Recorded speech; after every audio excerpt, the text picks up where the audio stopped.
Branded barren by her family, she was sent away, until a grieving duke whispered, "I need your love." The morning mist clung to Northfell's rolling hills like a funeral shroud, obscuring the Vale family estate from merciful view. Within its stone walls, Lady Serene Vale stood before her father's mahogany desk, her slender fingers intertwined so tightly, her knuckles blanched white as parchment.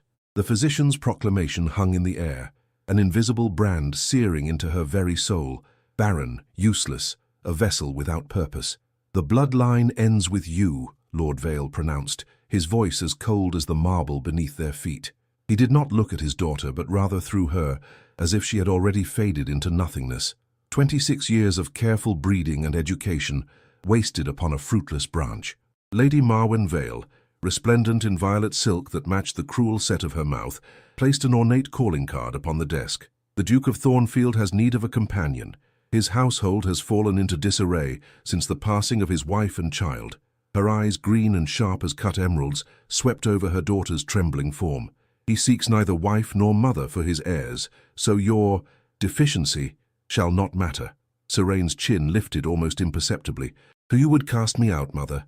Your own flesh. Flesh that cannot continue our line is of no consequence," Lady Marwen replied, adjusting her brooch with manicured fingers. "The carriage departs at dawn. Take only what befits your new station. One trunk, no more. The servants have been instructed." That night rain lashed against the windows of her childhood bedchamber as Serene folded her simple gowns with shaking hands. Each garment represented a memory soon to be abandoned. The blue muslin worn during summer picnics, the grey silk from her cousin's wedding, the lavender day dress sewn by her own hand during long winter evenings.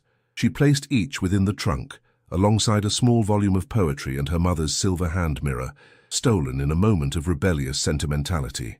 Morning arrived with cruel swiftness. No farewell breakfast awaited her. No embraces were exchanged. The household staff lined the entrance hall in solemn formation, their eyes downcast as she passed. Only Mrs. Finch, her aging nursemaid, dared press a small sachet of dried lavender into her palm with a whispered blessing. The family solicitor appeared from the study, a sealed document in hand. "The terms of your removal, Lady Serene. Your allowance shall be modest but sufficient. Should you return unbidden, it shall cease forthwith." "And if I refuse this exile?" Serene inquired, her voice surprisingly steady. "Then you shall have nothing," he replied, adjusting his spectacles. "Not even the name you bear." The carriage awaited, black and somber against the pale dawn. Her father stood on the uppermost step, hands clasped behind his back, watching as footmen loaded her solitary trunk. Not once did he speak, not even as she curtsied before him one final time. "Goodbye, father," she whispered, searching his impassive features for any flicker of regret. He nodded curtly, turned on his heel, and disappeared into the manor. The great oak door closed with a resounding finality that echoed through Serene's very bones. The journey stretched interminably across the countryside, miles unfolding beneath iron-rimmed wheels. Villages appeared and vanished through rain-streaked windows. Serene watched them pass in hollow silence, her reflection a ghost upon the glass. By afternoon, rolling meadows gave way to dense woodland, and finally, as dusk descended, the sprawling silhouette of Thornfield Manor emerged against the darkening sky. Unlike the Vale estate's manicured perfection, Thornfield wore its grief openly. Ivy choked the stone facades, untrimmed and wild. Gardens, once meticulously tended, now sprawled in melancholy abandonment. Even the gravel drive crunched mournfully beneath the carriage wheels, as if protesting this intrusion upon its solitude. A solitary figure awaited her arrival, tall and imposing against the twilight. The Duke of Thornfield stood without footman or ceremony, his raven hair touched with silver at the temples, his countenance carved from granite and shadow. As the carriage door opened, Serene gathered every fragment of her dignity and stepped down without assistance, her gaze meeting his with quiet defiance. "Lady Serene Vale," she announced, curtseying with perfect, practiced grace. "Sent to serve as your companion, your grace." "Sent," he repeated, the single word weighted with understanding.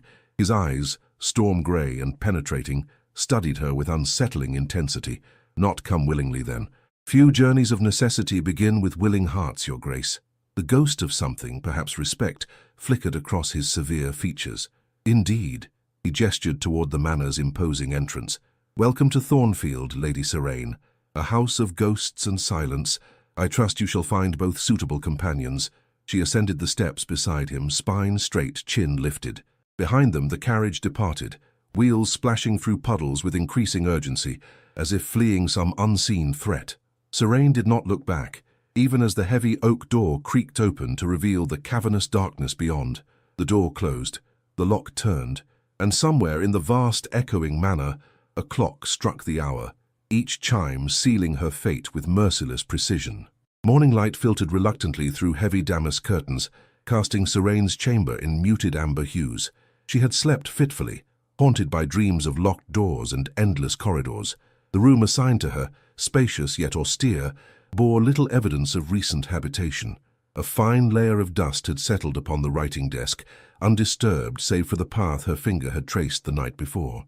A quiet knock announced the arrival of a maid, a slight girl no older than 16, bearing a breakfast tray and wide, curious eyes. "Good morning, my lady," she curtsied, setting the tray upon a small table by the window. "I'm Nell, assigned to your service. His Grace requests your presence in the library once you've broken your fast." Serene nodded, studying the girl's nervous demeanor. "Thank you, Nell. How long have you served at Thornfield?" 3 years, my lady." Nell busied herself drawing back the curtains. "Since before the Duchess and young master," her voice faltered. "The house was different then, brighter. And how many staff remain?" "Just 7 now, my lady. Cook, 2 maids, the gardener, though he comes but twice a week, Mrs. Winters the housekeeper, Mr. Thorne the butler, and old Jenkins who tends the horses." Nell hesitated. "Most left after the funeral. Couldn't bear the silence, they said." Serene sipped her tea, finding it perfectly brewed despite the manor's apparent disarray. "And the Duke? What manner of master is he?" The girl twisted her apron between slender fingers. "Fair but distant, my lady. He speaks little, eats less, spends his days in the library or walking the grounds at dusk." Her voice dropped to a whisper. "Sometimes in the night, we hear him pacing the east wing, where the nursery was. Mrs. Winters says grief has hollowed him from within." After a modest breakfast of toast and preserves, Serene dressed with careful simplicity in a dove-grey gown, her chestnut hair swept into a modest chignon. The corridors of Thornfield stretched before her like a labyrinth, adorned with portraits of stern-faced ancestors and landscapes shrouded in perpetual twilight. Twice she took wrong turns before finally discovering the library's massive oak doors. She paused, straightened her shoulders, and knocked with quiet determination. "Enter." The Duke's voice resonated from within, deep and commanding. The library revealed itself as a sanctuary of leather and parchment, towering shelves climbing toward a vaulted ceiling where dust motes danced in shafts of colored light from stained glass transoms. Amidst this temple of knowledge sat Aedric Thorne, Duke of Thornfield, his tall frame bent over an ancient tome, quill in hand. "You requested my presence, Your Grace," Serene announced, remaining near the door. He looked up, his penetrating gaze traveling from her modest slippers to her unadorned hair. Without spectacle or ceremony, he closed his book and gestured toward an armchair opposite his own. "Lady Serene, I trust your accommodations prove sufficient."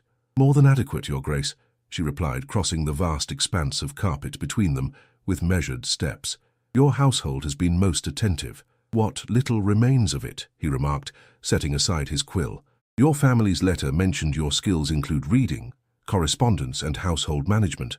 Among others, yes. Yet conspicuously absent was any mention of why the esteemed Vale family would relinquish a daughter of marriageable age to serve as companion to a reclusive widower." His gaze sharpened. "I find such omissions rarely accidental." The challenge hung between them, clear and unmistakable. Serene felt heat rise to her cheeks, but refused to avert her eyes. "My value diminished when my base limitations became known," she answered, her voice steady despite the shame burning in her breast. "I was deemed unmarriageable, and therefore without purpose. Your need for a companion provided a convenient solution to their embarrassment." "Limitations?" One dark eyebrow arched inquiringly. Serene's hands folded tightly in her lap. "The physician confirmed I shall never bear children, Your Grace. A woman's primary duty failed before it began." She expected derision, perhaps pity. Instead, the Duke's expression remained impassive, revealing neither judgment nor compassion. "I see," he said simply, rising from his chair to approach a globe in the corner.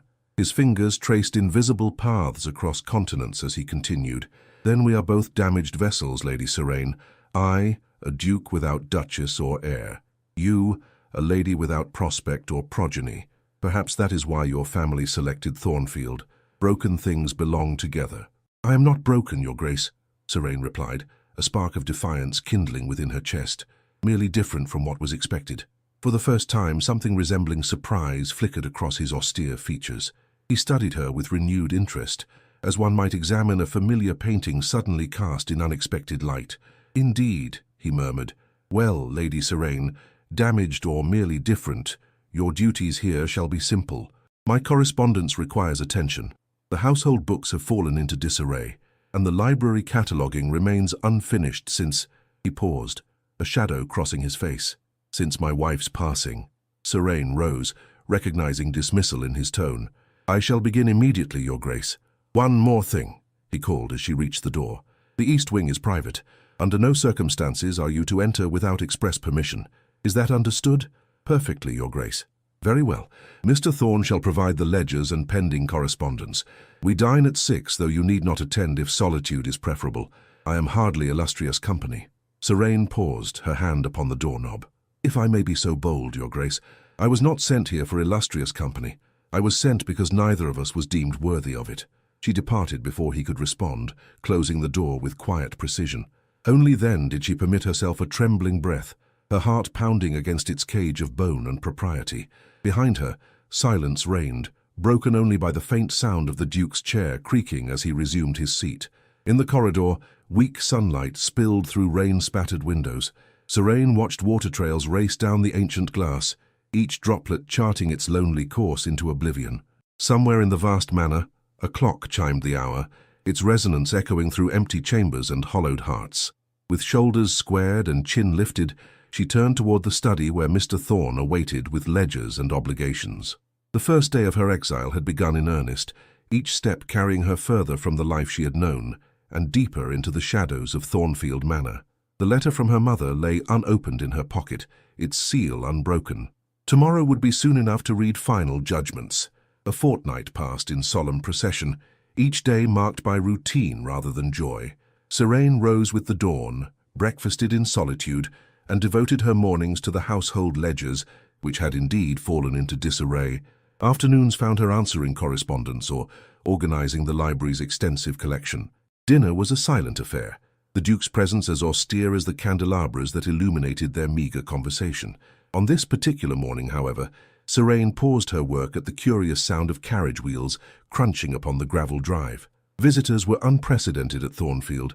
The Duke's isolation was notorious throughout the county. Setting aside her quill, she approached the library window, careful not to disturb the heavy drapes. A handsome barouche had arrived, its polished surface gleaming in the pale sunlight. From it descended a woman of remarkable beauty, golden curls cascading beneath a fashionable bonnet, her emerald travelling dress cut in the latest London style. Behind her, a maid struggled with an abundance of hatboxes and valises. "Lady Emmeline Blackwood," the Duke's voice announced from the doorway, startling Serene from her observations. "My late wife's cousin. She descends upon Thornfield biannually to ensure I have not succumbed to complete savagery." Serene turned, finding him closer than anticipated, his tall frame silhouetted against the morning light. "Shall I make myself scarce, Your Grace?" A shadow of something, perhaps amusement, crossed his severe features. "On the contrary, Lady Serene, I would consider it a personal kindness if you remained present during her visit. Lady Emmeline's solicitude is invariably accompanied by matrimonial aspirations I have neither the patience nor inclination to discourage." Before she could formulate a response, the library door burst open, admitting a cloud of French perfume and rustling taffeta. "Cousin Adric!" Lady Emmeline exclaimed, sweeping into the room like a summer storm. "How positively medieval you look, shut away in this mausoleum. I vow the curtains hang more heavily with each visit." Her cornflower eyes alighted upon Serene with predatory swiftness. "And who, pray tell, is this?" The Duke stepped forward, his posture stiffening almost imperceptibly. "Lady Serene Vale, recently engaged as companion and secretary. Lady Serene, may I present Lady Emmeline Blackwood?"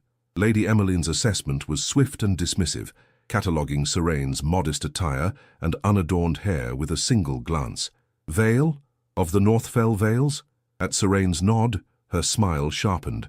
How unexpected.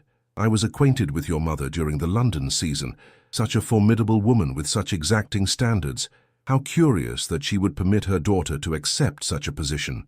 My mother's permissions became irrelevant when she determined I had failed her expectations, Serene replied evenly, her spine straight as a blade. Failed? Lady Emmeline's perfectly arched eyebrows rose with theatrical surprise. How absolutely intriguing! Perhaps you shall enlighten me over tea. Her attention swiveled to the Duke. Adric, I shall take tea in the blue salon. Do instruct that dour housekeeper to air the room properly this time. The mustiness during my last visit was positively medieval.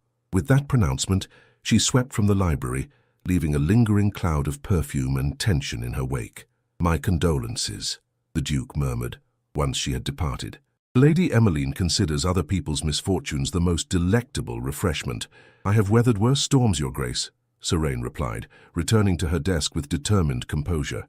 Though I confess myself surprised she recognized my name, the Vales rarely ventured into society beyond our immediate circle. Lady Emmeline makes it her business to know every family of consequence, particularly those with eligible daughters. He moved to stand beside her desk, his presence casting a shadow across her ledgers. She will attempt to extract your history over tea. You need not attend if the prospect proves distasteful. Serene's quill paused above the parchment. With respect, Your Grace, I have never shrunk from unpleasant duties. Besides, she added, a rare note of sardonic humor entering her voice, someone must prevent her from measuring the drapes for her future residence. For the first time since her arrival at Thornfield, something resembling a smile briefly transformed the Duke's stern countenance. The change was so startling, so unexpectedly human, that Serene found herself momentarily transfixed. Very well, Lady Serene, consider yourself armed for battle. He turned to leave, then paused at the door. One more thing. Lady Emmeline's intelligence network rivals the Crown's. By tomorrow she will know precisely why you were sent away. Be prepared. Tea in the blue salon proved every bit as interrogative as anticipated. Lady Emmeline positioned herself upon the settee like a general surveying a battlefield, her questions surgically precise beneath a veneer of solicitous concern. Such a tragedy when a young lady's prospects narrow, she lamented, stirring her tea with calculated delicacy. Though I confess myself puzzled. The Vale's connections could surely have secured a more advantageous position than companion to a reclusive widower, unless, of course, there were circumstances that limited your options considerably. Serene met her gaze steadily. Indeed, Lady Emmeline, I find myself unfashionably honest and inconveniently principled. Such limitations prove disastrous in the marriage market. How droll, Lady Emmeline replied, her smile never reaching her eyes. Though I suspect there's more substance to the story. Rumours reach even London drawing rooms, my dear. Rumours are the devil's arithmetic. They multiply without reason and divide without conscience. Beautifully said, Lady Emmeline conceded with feline appreciation. Though arithmetic suggests another calculation entirely. The Duke's fortune is considerable, his title impeccable, and his need for an heir pressing. A companion stands closer than most to such requirements. Serene set down her teacup with careful precision. If you imply I have designs upon His Grace's title or fortune, you misjudge me entirely. I was sent here because I cannot provide heirs. For any man. The physician was most conclusive. The words hung in the air, stripped of pretense or protection. Lady Emmeline's expression shifted from predatory interest to genuine surprise, then calculated reassessment. How remarkably candid, she finally pronounced, and how very convenient for cousin Adric, who has declared repeatedly he shall never replace his dear Catherine, nor seek another heir after Edward's tragic passing. There is nothing convenient about grief or barrenness, Lady Emmeline, Serene replied softly. They are burdens, not strategies.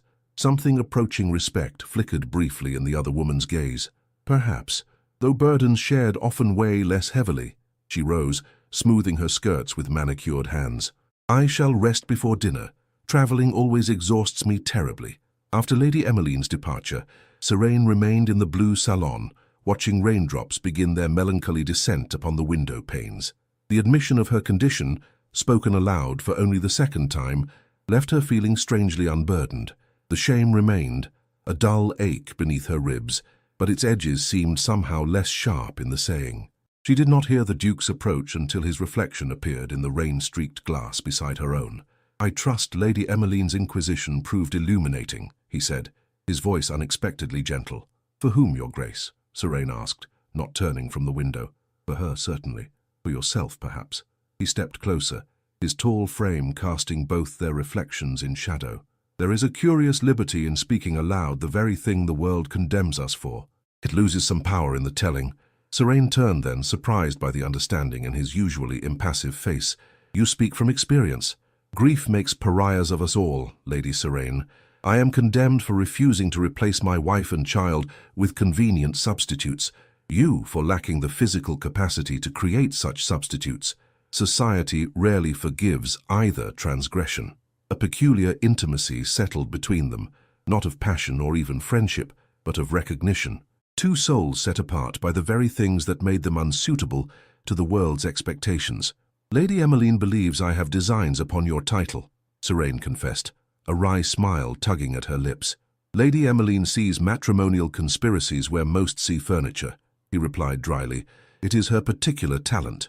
Their shared moment of levity dissolved at the sound of approaching footsteps. Mrs. Winters appeared at the door, her perpetually concerned expression more pronounced than usual. Begging your pardon, your grace, my lady, a messenger has arrived from Northfell. She extended a silver salver bearing a letter sealed with the Vale family crest. For Lady Serene, most urgent, he said. The letter sat between them, its red wax seal gleaming like a drop of blood upon pristine linen. Serene stared at it, her earlier composure fracturing at this tangible reminder of all she had left behind. Shall I leave you to your correspondence? The Duke inquired, his formal tone returning. Serene reached for the letter with fingers that betrayed the slightest tremor. No, your grace. Whatever judgment it contains, it changes nothing. I am here now.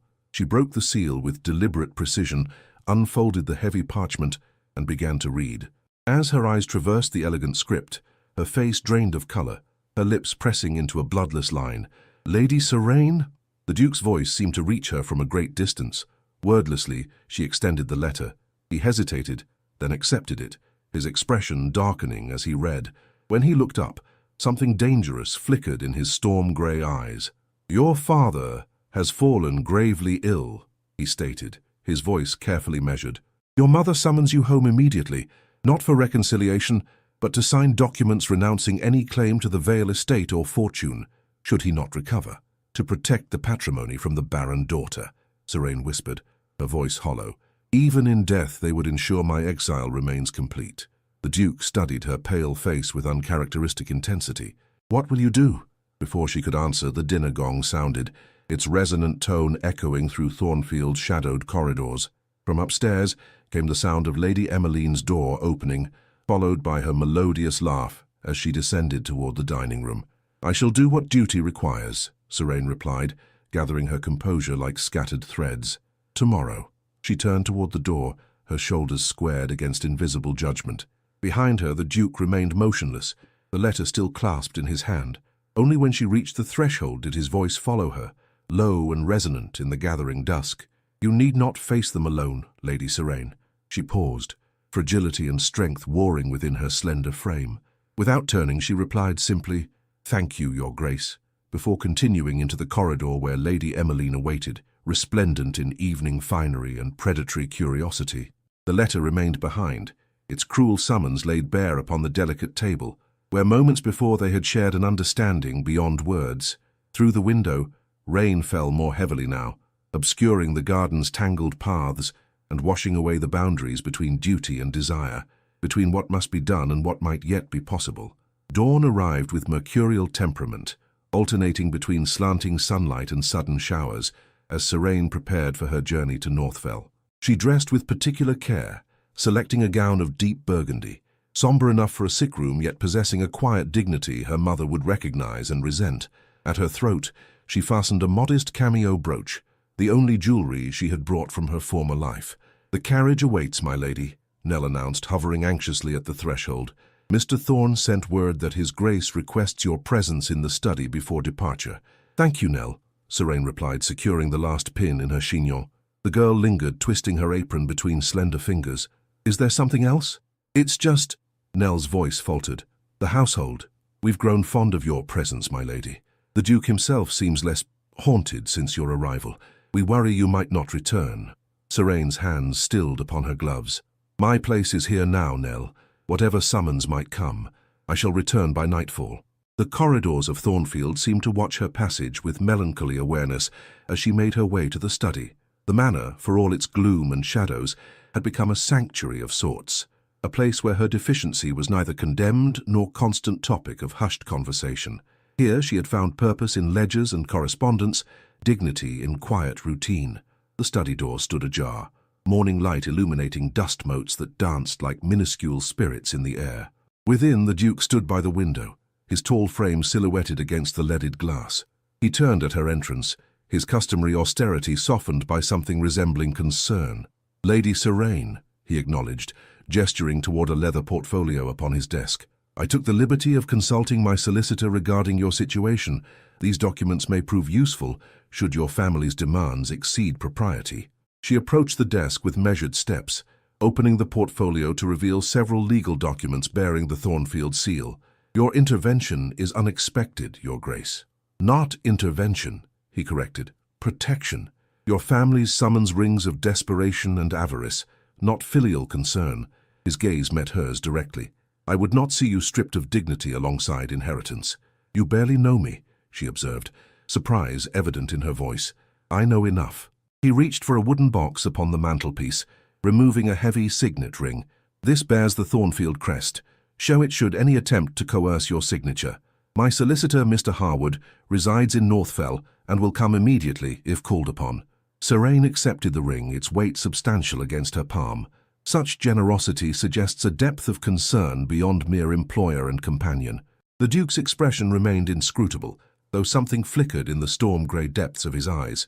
"Consider it repayment for restoring order to my chaotic household. Thornfield functioned as a cemetery before your arrival, a monument to what was lost rather than what remains."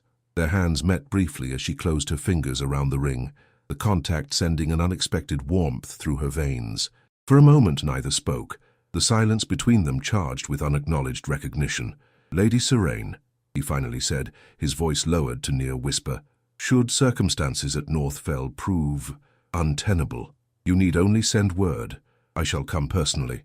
She looked up, startled by the intensity of his gaze. "Your Grace." "Edric," he interrupted, "when we speak as equals rather than titles, I am simply Edric." "Then I am Serene," she replied, her voice scarcely audible. "Not my lady or Miss Vale or the Barren daughter, but Serene." He nodded once, the gesture somehow more profound than any elaborate courtesy. "Safe journey, Serene. Return to Thornfield before nightfall. Some shadows are best not faced alone." The carriage journey to Northfell passed in contemplative silence, the countryside transitioning from Thornfield's wild woodland to the manicured precision of Vale lands. With each turning of the wheels, Serene felt herself regressing, from independent woman of purpose back to the discarded daughter, the family embarrassment. Vale Manor appeared through parting mist, its stone facade pristine and cold as memory. Servants awaited her arrival, their expressions carefully neutral as they escorted her into the entrance hall, where once she had stood in exile's shadow. Nothing had changed, yet everything felt smaller, more confined, as if the house itself had contracted in her absence. "Lady Serene," the butler intoned, his voice precisely as she remembered. "Lady Vale awaits in the morning room. Lord Vale's condition remains unchanged." The morning room, with its precisely arranged furniture and immaculate surfaces, stood as testament to Lady Marwyn's rigid standards.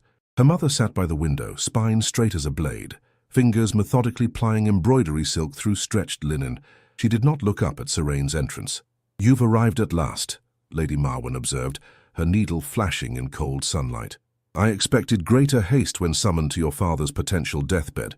Serene removed her gloves with deliberate calm. "The messenger reached Thornfield only yesterday afternoon, Mother. I departed at first light." "Thornfield?" Lady Marwyn repeated, the name a subtle condemnation upon her lips. "A position far beneath your breeding, despite your limitations.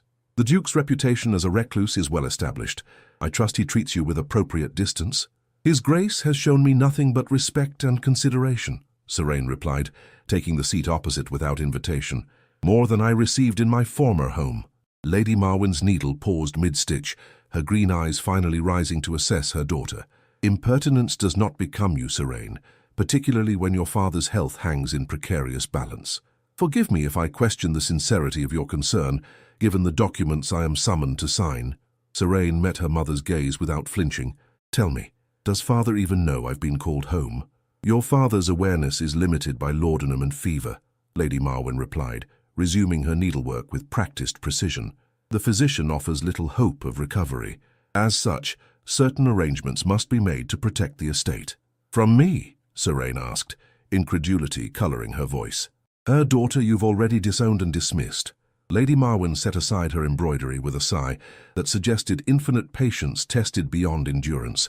From legal complications, Seraine, your cousin Edmund stands to inherit should your father pass, but certain entanglements could arise without formal renunciation of your claims. The solicitor awaits in the library with the necessary documents. And if I refuse, then the modest allowance that maintains your dignity at Thornfield shall cease immediately, Lady Marwen answered, her tone matter of fact rather than threatening. The choice, as always, remains yours. Seraine's fingers closed around the Duke's signet ring, concealed within the folds of her dress. I should like to see father before any documents are signed. For the first time, uncertainty flickered across Lady Marwen's composed features. He is greatly altered, Seraine. The fever has ravaged both body and mind.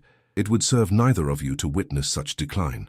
Nevertheless, I insist, Seraine replied, rising from her chair with newfound determination. As daughter of this house, however unwelcome, I claim that right. Their gazes locked in silent confrontation, years of unspoken resentment crackling between them like static before a storm.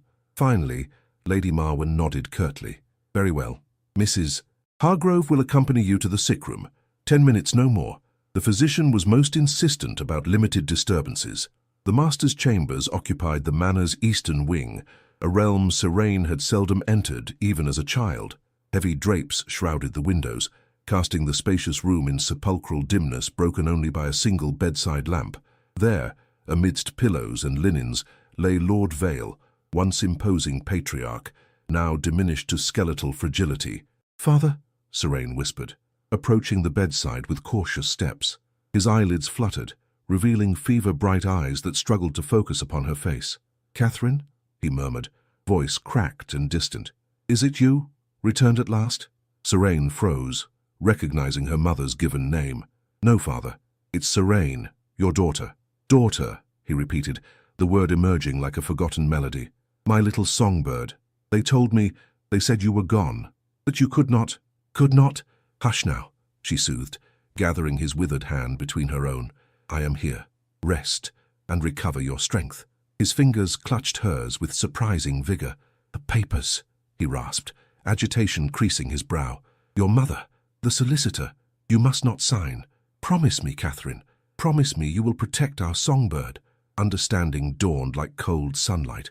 In his delirium, Lord Vale had confused past and present, mistaking daughter for mother.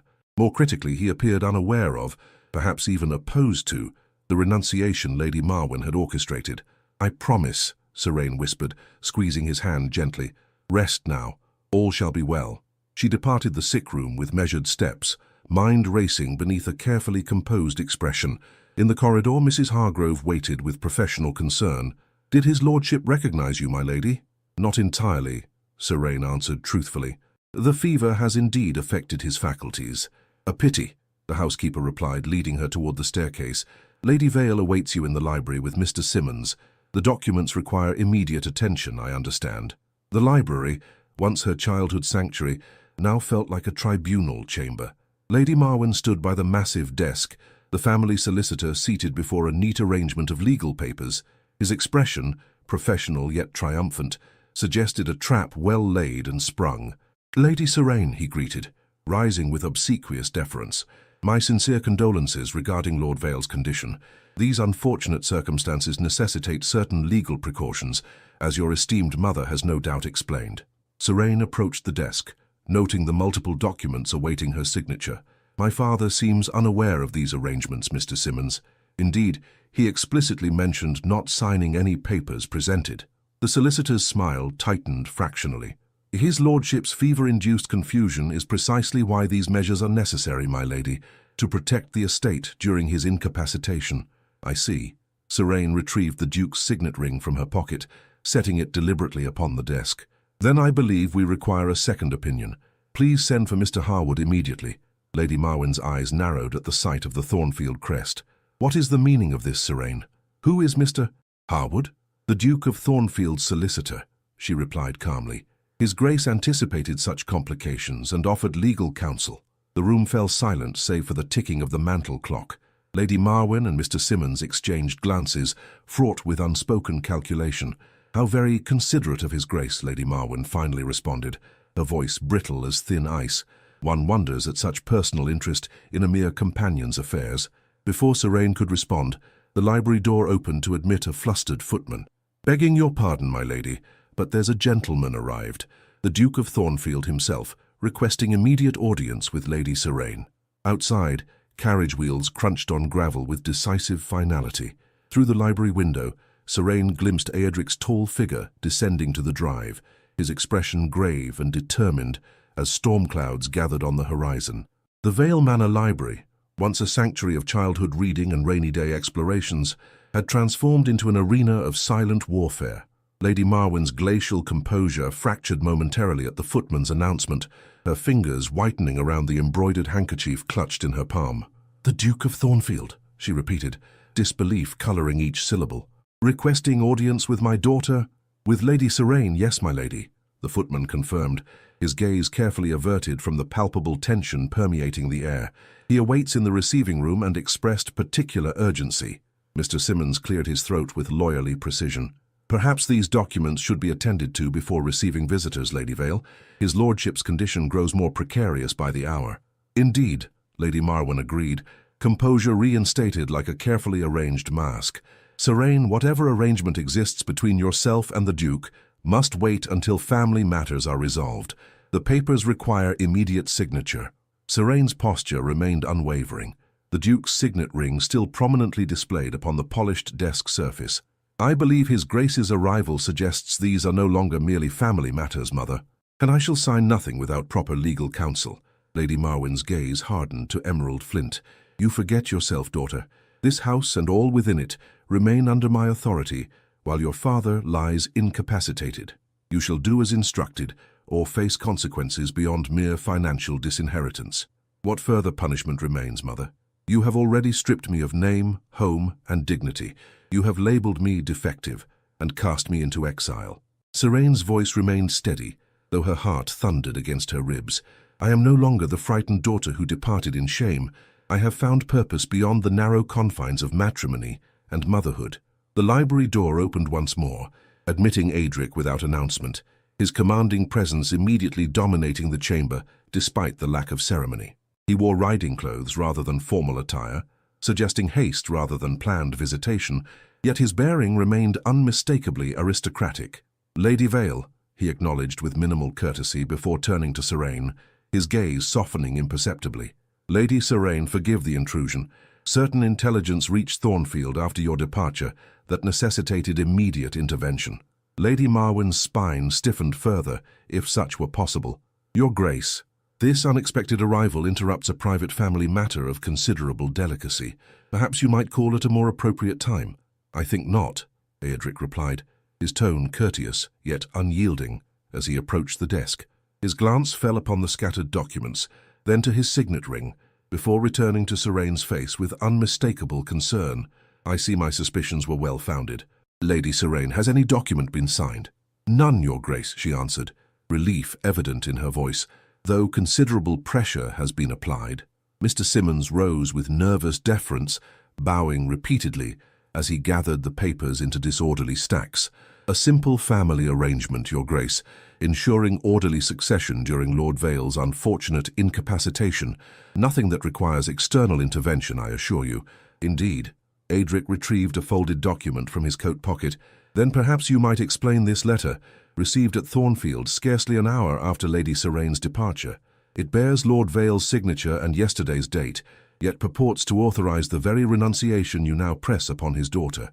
A curious feat for a man your footman described as delirious with fever these past 3 days."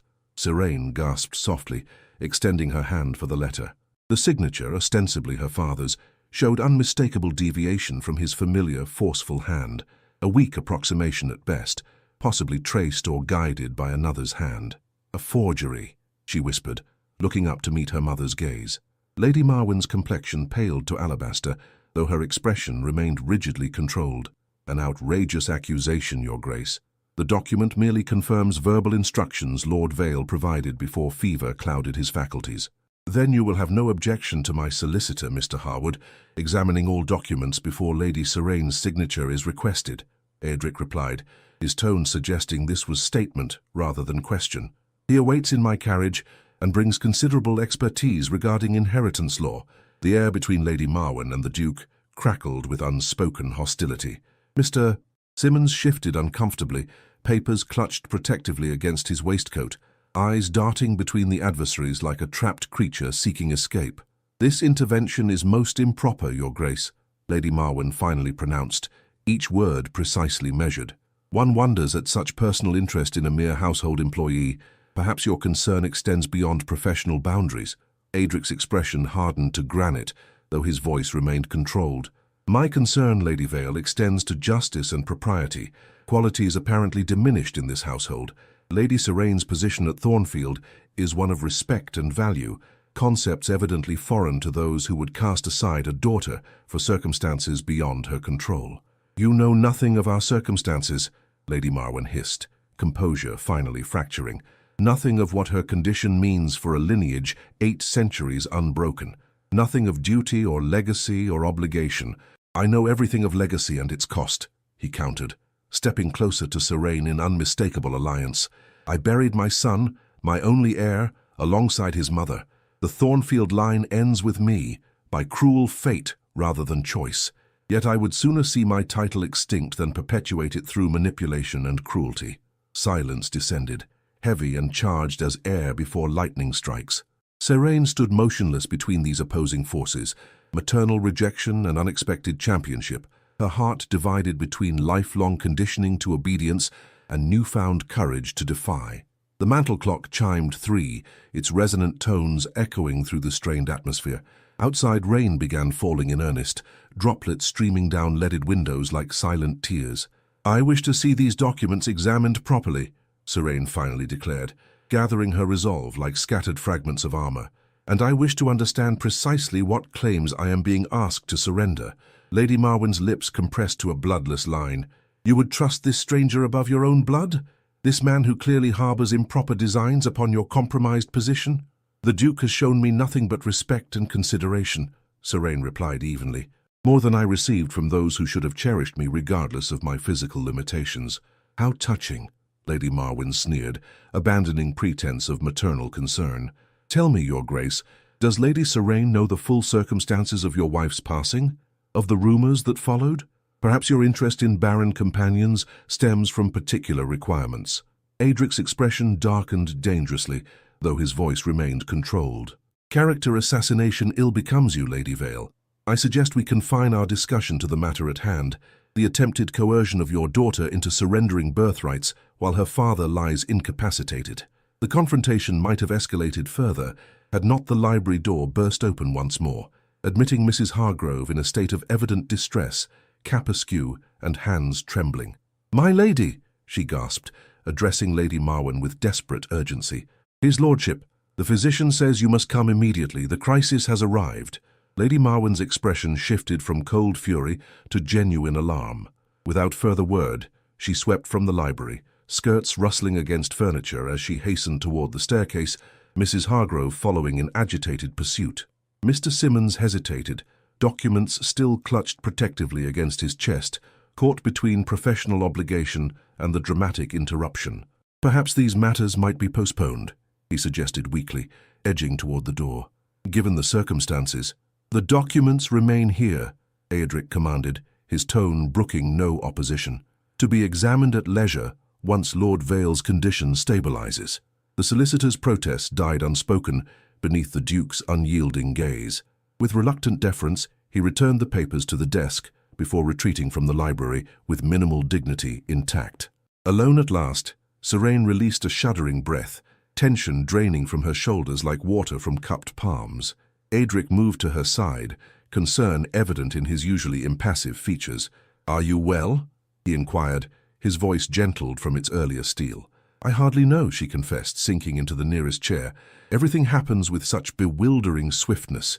My father's illness, these documents, your arrival. She looked up, meeting his gaze directly. "How did you know to come?" He seated himself opposite, close enough for private conversation, yet maintaining proper distance. "The messenger who delivered your mother's summons lingered at Thornfield's tavern, boasting of his errand. My groom overheard mention of documents prepared before Lord Vale's collapse, intended to disinherit the Barren daughter permanently. Given your mother's evident hostility, I feared coercion. You rode here personally rather than sending your solicitor," she observed. "Why?" Something shifted in his storm-grey eyes, vulnerability briefly visible beneath his customary reserve. "Because you have brought life back to Thornfield, Lady Serene. Because your presence has awakened something I believed long buried beneath grief and obligation. Because I would not see you diminished by those who cannot recognize your worth beyond mere biological function." His words hung between them, neither declaration nor mere courtesy, but something more profound, recognition of kindred spirits, perhaps, or acknowledgement of possibility where none had seemed to exist. Before Serene could formulate response, hurried footsteps sounded in the corridor. The door opened to admit a white-faced footman. "My lady," he announced, voice trembling with emotion, "I regret to inform you that Lord Vale has passed into God's keeping. The physician requests your presence upstairs immediately." Serene rose unsteadily, shock rendering her momentarily speechless. Despite their estrangement, despite his participation in her exile, Lord Vale remained her father. The man who had once carried her upon his shoulders through autumn woodlands, who had taught her chess before propriety decreed such pastimes unladylike. "I shall accompany you," Adric offered quietly, rising beside her. "If you wish it." She nodded, gratitude overwhelming words as they proceeded from the library toward the staircase where, just weeks earlier, she had descended into exile and shame. Now she climbed those same steps toward orphanhood and uncertainty, each tread bringing her closer to a future suddenly unmoored from even the cruelest expectations. Lady Marwen stood outside the master's chambers, her composure fractured beyond repair, tears streaming unchecked down alabaster cheeks. She did not acknowledge Serene's approach, her gaze fixed upon some invisible horizon beyond the manor walls. "He asked for you," she whispered, voice hollow with disbelief. "At the end, he called your name, not mine." His last coherent words. Serene hesitated, torn between lifetime habit of obedience and newfound determination to forge her own path. Beside her, Aedric's steady presence offered silent strength. "I would see him," she said finally, "to say farewell properly." Lady Marwen stepped aside without protest, her formidable will seemingly shattered by grief or revelation or both. Within the chamber, Lord Vale lay in terrible stillness, the ravages of fever smoothed by death's final mercy. The physician stood respectfully aside as Serene approached the bedside. "He went peacefully," he offered, professional compassion evident in his tone, and lucid at the last moment. "He spoke your name quite clearly, my lady." Serene knelt beside the bed, taking her father's still warm hand between her own. "Goodbye, father," she whispered, grief finally breaching carefully constructed defenses. "I hope you found peace at the last." Behind her, Aedric maintained respectful distance, yet his presence offered silent support more eloquent than any spoken comfort. In death's solemn chamber, amid grief's heavy silence, something unspoken yet profound passed between them. Not romance or passion, but recognition of shared understanding, of possibility beyond sorrow's shadow. Death creates its own immediacies, its own requirements. The household sprang into well-rehearsed rituals of mourning, crape appearing upon doors, mirrors shrouded, clocks stopped at the moment of passing. Serene found herself swept into these observances, temporarily restored to daughterly status by propriety's demands. As evening shadows lengthened across Vale Manor's manicured grounds, she found momentary solitude in the small conservatory, where childhood hours had passed in botanical explorations. Here, surrounded by her father's prized orchids, she permitted herself the luxury of unobserved grief, not merely for his passing, but for all that might have been had understanding triumphed over judgment. The conservatory door opened softly, admitting Aedric's tall figure silhouetted against twilight's gathering gloom. He approached with quiet deference, respecting grief's sacred territory. "The household prepares for night vigil," he informed her gently. "Your mother has retired to her chambers under sedation. Mr. Harwood has secured the documents for proper examination tomorrow." Serene nodded, grateful for practical matters that anchored grief's formless tide. "Thank you for coming today. Your intervention prevented—" She faltered, unable to articulate the full scope of what might have transpired without his timely arrival. "No gratitude is necessary," he replied, his gaze resting upon her with uncharacteristic tenderness. "I shall remain at the village inn until matters are settled, should you require further assistance. You would stay, with Thornfield requiring your attention?" The ghost of a smile touched his austere features. "Thornfield has survived my absence before. Besides, Mr. Thorn proves remarkably capable when necessity demands." A moment of silence stretched between them, comfortable rather than strained. Outside, rain continued its gentle percussion against glass panes, nature's quiet requiem for the day's momentous transitions. "What happens now?" Serene finally asked, the question encompassing far more than immediate funeral arrangements. Adric considered her query with characteristic thoroughness. "Now propriety demands mourning observances. Legal matters shall require attention once appropriate time has passed. As for other considerations—" He paused, something vulnerable flickering beneath his reserved exterior. "Those must wait upon grief's proper season." Understanding passed between them, unspoken, yet profound. Whatever connection had begun forming between exile's daughter and grief's widower required time and space to develop naturally, free from death's immediate shadow. "Will you return to Thornfield tomorrow?" he inquired, his tone carefully neutral. "No," she replied softly. "Whatever estrangement existed between us, he was my father. I shall observe proper mourning here, at least until the funeral." Adric nodded, respect evident in his expression. "Then I shall call tomorrow to ensure all proceeds appropriately. Rest now, Serene. Tomorrow brings its own demands." He turned to depart, his tall figure casting long shadows across polished floorboards. At the threshold, he paused, looking back with unexpected vulnerability in his usually guarded countenance. "When grief permits," he said quietly, "know that Thornfield awaits your return, not merely as companion or secretary, but as—" He hesitated, words seemingly insufficient for the sentiment he wished to convey.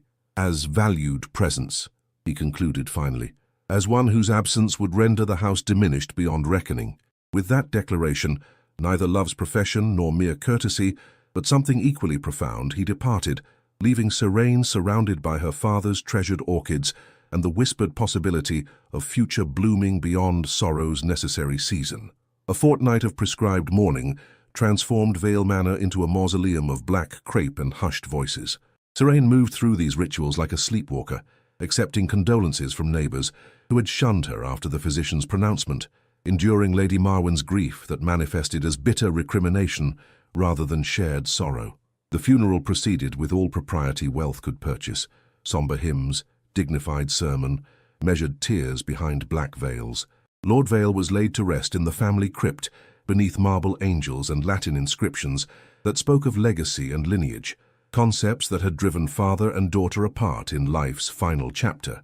Throughout these observances, Eadric maintained respectful distance while remaining steadfastly present. He attended the funeral alongside other county notables, his tall figure commanding attention, despite deliberate restraint. Daily he called at Vale Manor to ensure proceedings advanced appropriately, his concern evident yet never intrusive. On this particular afternoon, 2 weeks after Lord Vale's interment, Serene sat in the morning room reviewing household accounts, a task Lady Marwen had relinquished without comment, retreating into widowhood's privilege of limited responsibility. Mr. Harwood, Adric's solicitor, was expected momentarily to discuss inheritance matters finally deemed appropriate for consideration. "Lady Serene," the butler announced from the doorway, "His Grace the Duke of Thornfield and Mr. Harwood request audience." She set aside the ledger, straightening her mourning dress of matte black bombazine. "Please show them in, Fletcher." Adric entered first, formal mourning attire emphasizing his aristocratic bearing. Something in his expression, anticipation carefully controlled, suggested news of significance. Mr. Harwood followed, leather portfolio clutched beneath his arm, spectacles gleaming with professional satisfaction. "Lady Serene," Adric greeted her, the formality of his address belied by warmth underlying each syllable. "I trust we find you well today." "As well as circumstances permit, Your Grace," she replied, gesturing toward chairs arranged before the fireplace. "I understand, Mr. Harwood brings news regarding my father's estate." The solicitor settled himself with deliberate precision, arranging papers upon his lap with methodical care. "Indeed, my lady. After extensive examination of Lord Vale's testamentary documents and previous legal instruments, I have uncovered matters of considerable significance to your position." Lady Marwen entered without announcement, her widow's weeds rustling like whispered secrets, as she claimed the furthest chair, spine rigid with habitual disapproval. "I assume I am included in these discussions, Mr. Harwood, as Lord Vale's widow and executrix?" "Of course, Lady Vale," the solicitor acknowledged with professional courtesy. "Your presence is most appropriate given the nature of my discoveries." Serene observed her mother's tightly controlled expression, noting the anxiety lurking beneath practiced composure. Whatever Mr. Harwood had uncovered, Lady Marwen apparently anticipated and feared its revelation. "Please proceed," Serene requested, folding her hands calmly upon her lap. Mr. Harwood adjusted his spectacles with scholarly precision. "Upon reviewing Lord Vale's papers, I discovered a previously undisclosed codicil to his will, properly witnessed and executed approximately 3 years ago. This document specifically addresses Lady Serene's inheritance rights, apparently composed shortly after medical consultation regarding her specific circumstances." Lady Marwen's fingers whitened around her handkerchief. "Impossible. My husband shared all legal matters with me without exception." "Evidently not all, madam," the solicitor replied with gentle correction. "The codicil was held in private trust with Lord Vale's former solicitor, Mr. Chambers, with explicit instructions that it remain sealed until after his lordship's passing. He withdrew a document bearing Lord Vale's unmistakable seal, not the forged approximation Serene had witnessed earlier, but the bold, decisive impression she remembered from childhood correspondence. "The document's contents are quite straightforward," Mr. Harwood continued, unfolding crisp parchment with reverent care. "Lord Vale establishes a separate trust for Lady Serene, comprising approximately 1/3 of the estate's value, including the dower house and surrounding lands, plus investments generating annual income of substantial proportion." Serene gasped softly, disbelief momentarily overwhelming composure. "But why would father make such provision after learning of my condition, after permitting my effective banishment?" Adric leaned forward slightly, his gaze resting upon her with gentle understanding. "Perhaps, Lady Serene, public acquiescence and private conscience sometimes follow different paths." "This is preposterous," Lady Marwen interrupted, colour flooding her previously pale cheeks. "Clearly a forgery or coercion. Lord Vale would never countermand our mutual decision regarding Serene's position." Mr. Harwood's expression remained professionally neutral, despite the accusation. "The document bears every hallmark of authenticity, Lady Vale. Mr. Chambers confirms both its provenance and Lord Vale's explicit instructions that it remain confidential until after his passing, particularly from yourself." Silence descended, broken only by the mantel clock's steady rhythm measuring moments between revelation and response. Outside, afternoon sunlight illuminated the garden, where generations of Vales had walked in privileged certainty, a certainty now fractured by posthumous revelation. "There is more," Mr. Harwood continued, retrieving a sealed letter from his portfolio. "Lord Vale left this in Mr. Chambers' keeping, to be delivered to Lady Serene personally upon disclosure of the codicil." He extended the letter, heavy cream paper bearing Lord Vale's personal seal rather than the family crest, suggesting private sentiment rather than official communication. Serene accepted it with trembling fingers, turning it slowly in the sunlight as if its exterior might reveal contents without breaking sacred seals. "I suggest we allow Lady Serene privacy for this correspondence," Adric proposed, rising from his chair with decisive courtesy. "Perhaps the garden might provide suitable sanctuary." Gratitude washed through Serene at his intuitive understanding of her need for solitude with this final paternal communication. She nodded, gathering her skirts as she rose. "Mr. Harwood, please remain to answer any further questions Lady Vale might pose," Adric instructed, his authoritative tone brooking no opposition. "Lady Serene, might I escort you to the garden gate? I believe I saw particularly fine roses blooming near the south wall." They departed together, leaving Lady Marwen with protests unvoiced and the solicitor with diplomatic explanations prepared. The garden welcomed them with late summer abundance, formal beds presenting regimented beauty beneath cloudless skies. At the wrought-iron gate separating cultivated gardens from wilder woodland beyond, Adric paused. "I shall await you here," he offered, understanding evident in his usually inscrutable expression. "Take whatever time this moment requires." Serene continued alone along familiar paths until reaching the stone bench beneath ancient oak branches, where childhood hours had passed in daydreams and forbidden novels. Here, surrounded by dappled sunlight and memory's whispered chorus, she finally broke the seal upon her father's final communication. The handwriting struck her first, not the bold, commanding script of official documents, but softer, less certain strokes suggesting vulnerability rarely displayed in life.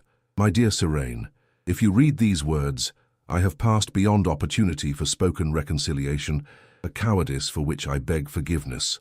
The distance between us, physical and emotional, stands among my life's most grievous failures. When the physician delivered his verdict regarding your condition, your mother declared it divine punishment for some ancestral transgression. I, weakened by convention and cowardice, permitted her judgment to overwhelm paternal love that should have proved unconditional. Yet conscience, once abandoned, returns with redoubled vigor in quiet moments. Though I lacked courage to oppose your mother openly, I made private provision for your future, ensuring independence beyond the vagaries of charity or companion's position. The trust established provides modest wealth, but significant freedom, to live as you choose, whether in spinsterhood's independence or marriage, based upon affection rather than necessity. The dower house stands ready whenever you might wish to claim it. I observed your departure from these grounds with shameful relief that difficult matters had resolved themselves without confrontation. Only after your carriage disappeared did I recognize the magnitude of my failure, not as nobleman or landowner, but as father. Dearest child, know that your worth never depended upon ability to continue our bloodline. Your kindness, intelligence, and quiet dignity represent veiled qualities far exceeding mere biological continuation. If Providence allows, perhaps we might speak plainly before my passing. If not, accept these written words as poor substitute for conversations we should have shared in life's precious moments. With deepest affection and profound regret, your father's tears fell upon parchment, blurring ink but not sentiment as Serene read and reread this final communication, neither complete absolution nor simple sentimentality, but honest acknowledgement of human failing and belated attempt at justice. Not perfect reconciliation, but perhaps the closest approximation mortality and courage permitted. Time passed unmeasured as she absorbed these revelations, grief and gratitude intermingling like complementary watercolors. Eventually, awareness of Aedric's patient vigil by the garden gate prompted her return along sunlit paths, letter carefully folded within her pocket, its weight both physical and metaphorical. He straightened upon seeing her approach, concern evident in his usually composed features. "Are you well, Serene?" he inquired, formality temporarily abandoned in genuine solicitude. "I am," she replied, surprising herself with the truth of this simple declaration, not without grief or regret, but with greater peace than I anticipated possible. Understanding passed between them, requiring no elaborate explanation. He offered his arm with quiet courtesy, which she accepted with equal simplicity, as they returned toward the manor where decisions awaited regarding newfound circumstances. They found Lady Marwen alone in the morning room, Mr. Harwood having departed with promises to return with additional documentation. Her composure had fractured further during their absence, hands restlessly arranging and rearranging embroidery silks with nervous precision. "So," she pronounced upon their entrance, bitterness evident beneath forced calm, "the Barren daughter returns triumphant, while the dutiful wife receives mere widow's portion." "Mother," Serene began, fatigue coloring her tone, "this need not be adversarial. Father's provision changes nothing regarding your position here." "It changes everything," Lady Marwen countered, abandoning pretense entirely. "It contradicts every principle upon which this family operated for generations. It rewards deficiency and punishes conformity." Aedric stepped forward, his expression hardening. "With respect, Lady Vale, your daughter's physical condition represents neither moral failure nor divine punishment. Lord Vale's testament suggests he eventually recognized this truth, even if public acknowledgement proved beyond his courage. How convenient that you defend her so ardently, Your Grace," Lady Marwen replied, venom thinly disguised beneath aristocratic diction. "A childless duke finding common cause with barren nobility. One wonders whether Thornfield's empty nurseries might soon welcome a mistress equally empty of future promise." The insult hung in air, suddenly charged with dangerous potential. Serene gasped softly, mortification overwhelming momentary speechlessness. Aedric's expression transformed to granite, though his voice remained controlled when he finally responded. "Your grief permits latitude that would otherwise demand satisfaction, Lady Vale. Nevertheless, I suggest you moderate both assumptions and expressions before irreparable damage ensues." Serene moved between them, one hand lightly touching Aedric's sleeve in silent request for forbearance. "Mother, Regardless of your feelings toward me or the Duke, father's wishes deserve respect. I intend neither triumph nor revenge, merely quiet independence. Independence, Lady Marwyn repeated, the word twisted with scornful emphasis. Such noble sentiment from a woman clearly seeking advantageous alliance. Tell me, Serene, when did the Duke's interest transform from employer to champion? Before or after learning of your potential inheritance? The accusation struck with calculated precision, targeting Serene's most vulnerable uncertainty regarding Aedric's motivations. She stepped back involuntarily, doubt momentarily visible in her expression before dignity reasserted itself. Enough, Aedric commanded, his voice resonating with authority rarely displayed in her presence. Lady Vale, your insinuations dishonor both your daughter and yourself. Lady Serene has demonstrated remarkable fortitude throughout circumstances designed to diminish her spirit. That strength, not financial consideration, commands respect from those capable of recognizing true worth. He turned to Serene, his expression softening perceptibly. Lady Serene, perhaps continued discussion might best await calmer temperament. My carriage remains at your disposal should you wish to depart this atmosphere. The offer hung between them, neither command nor mere courtesy, but genuine opportunity for escape from toxic recrimination. Serene glanced toward her mother, seeking some indication that reconciliation remained possible, finding only cold rejection hardening features, once beloved and respected. I shall gather my belongings, she decided quietly. The dower house requires preparation before occupancy, and Thornfield's ledgers await completion. If you would be so kind, Your Grace, as to allow 30 minutes preparation. He nodded understanding, withdrawing to allow privacy for this final familial confrontation. When the door closed behind him, silence stretched between mother and daughter like unbridgeable chasm. You choose him then, Lady Marwyn finally stated, accusation rather than question. I choose myself, mother, Serene corrected gently. For the first time in my life, father's provision permits existence beyond definition, as daughter, wife, or mother, beyond utility to bloodlines or family expectations. He will use you, Lady Marwyn predicted, bitterness coating each syllable. Warm his bed without risk of entanglement or obligation. When novelty fades, you shall discover true vulnerability of a woman without function. Serene approached her mother slowly, maintaining dignity despite the cruel assessment. Is that what happened to you, mother? Did you discover your only value lay in producing heirs and maintaining appearances? Did father's love prove conditional upon performed duties rather than shared affection? Something flickered behind Lady Marwyn's icy composure, vulnerability or recognition, briefly visible before defensive barriers reinstated themselves. Sentiment is luxury afforded only those insulated from consequence, Serene. Remember that when infatuation's warmth gives way to pragmatic assessment, perhaps, Serene acknowledged, unexpected compassion replacing previous resentment, or perhaps true connection might exist beyond transaction and expectation. I intend to discover which proves accurate. She curtsied with formal respect before turning toward the door, pausing at threshold to glance back one final time. Goodbye, mother. The dower house stands open should you ever wish to visit, not as Lady Vale to Barren daughter, but as mother to child who never stopped hoping for your approval, despite evidence it would never arrive.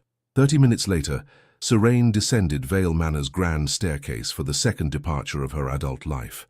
Unlike previous exile's shameful shadow, she walked with measured dignity, small valise containing essential belongings, the remainder to follow when emotions cooled sufficiently for practical arrangements. Aedric awaited in the entrance hall, his expression revealing genuine concern rather than mere politeness. Is all well? He inquired quietly, as servants proceeded with muted efficiency around them. As well as circumstances permit, she replied, honesty replacing social platitude.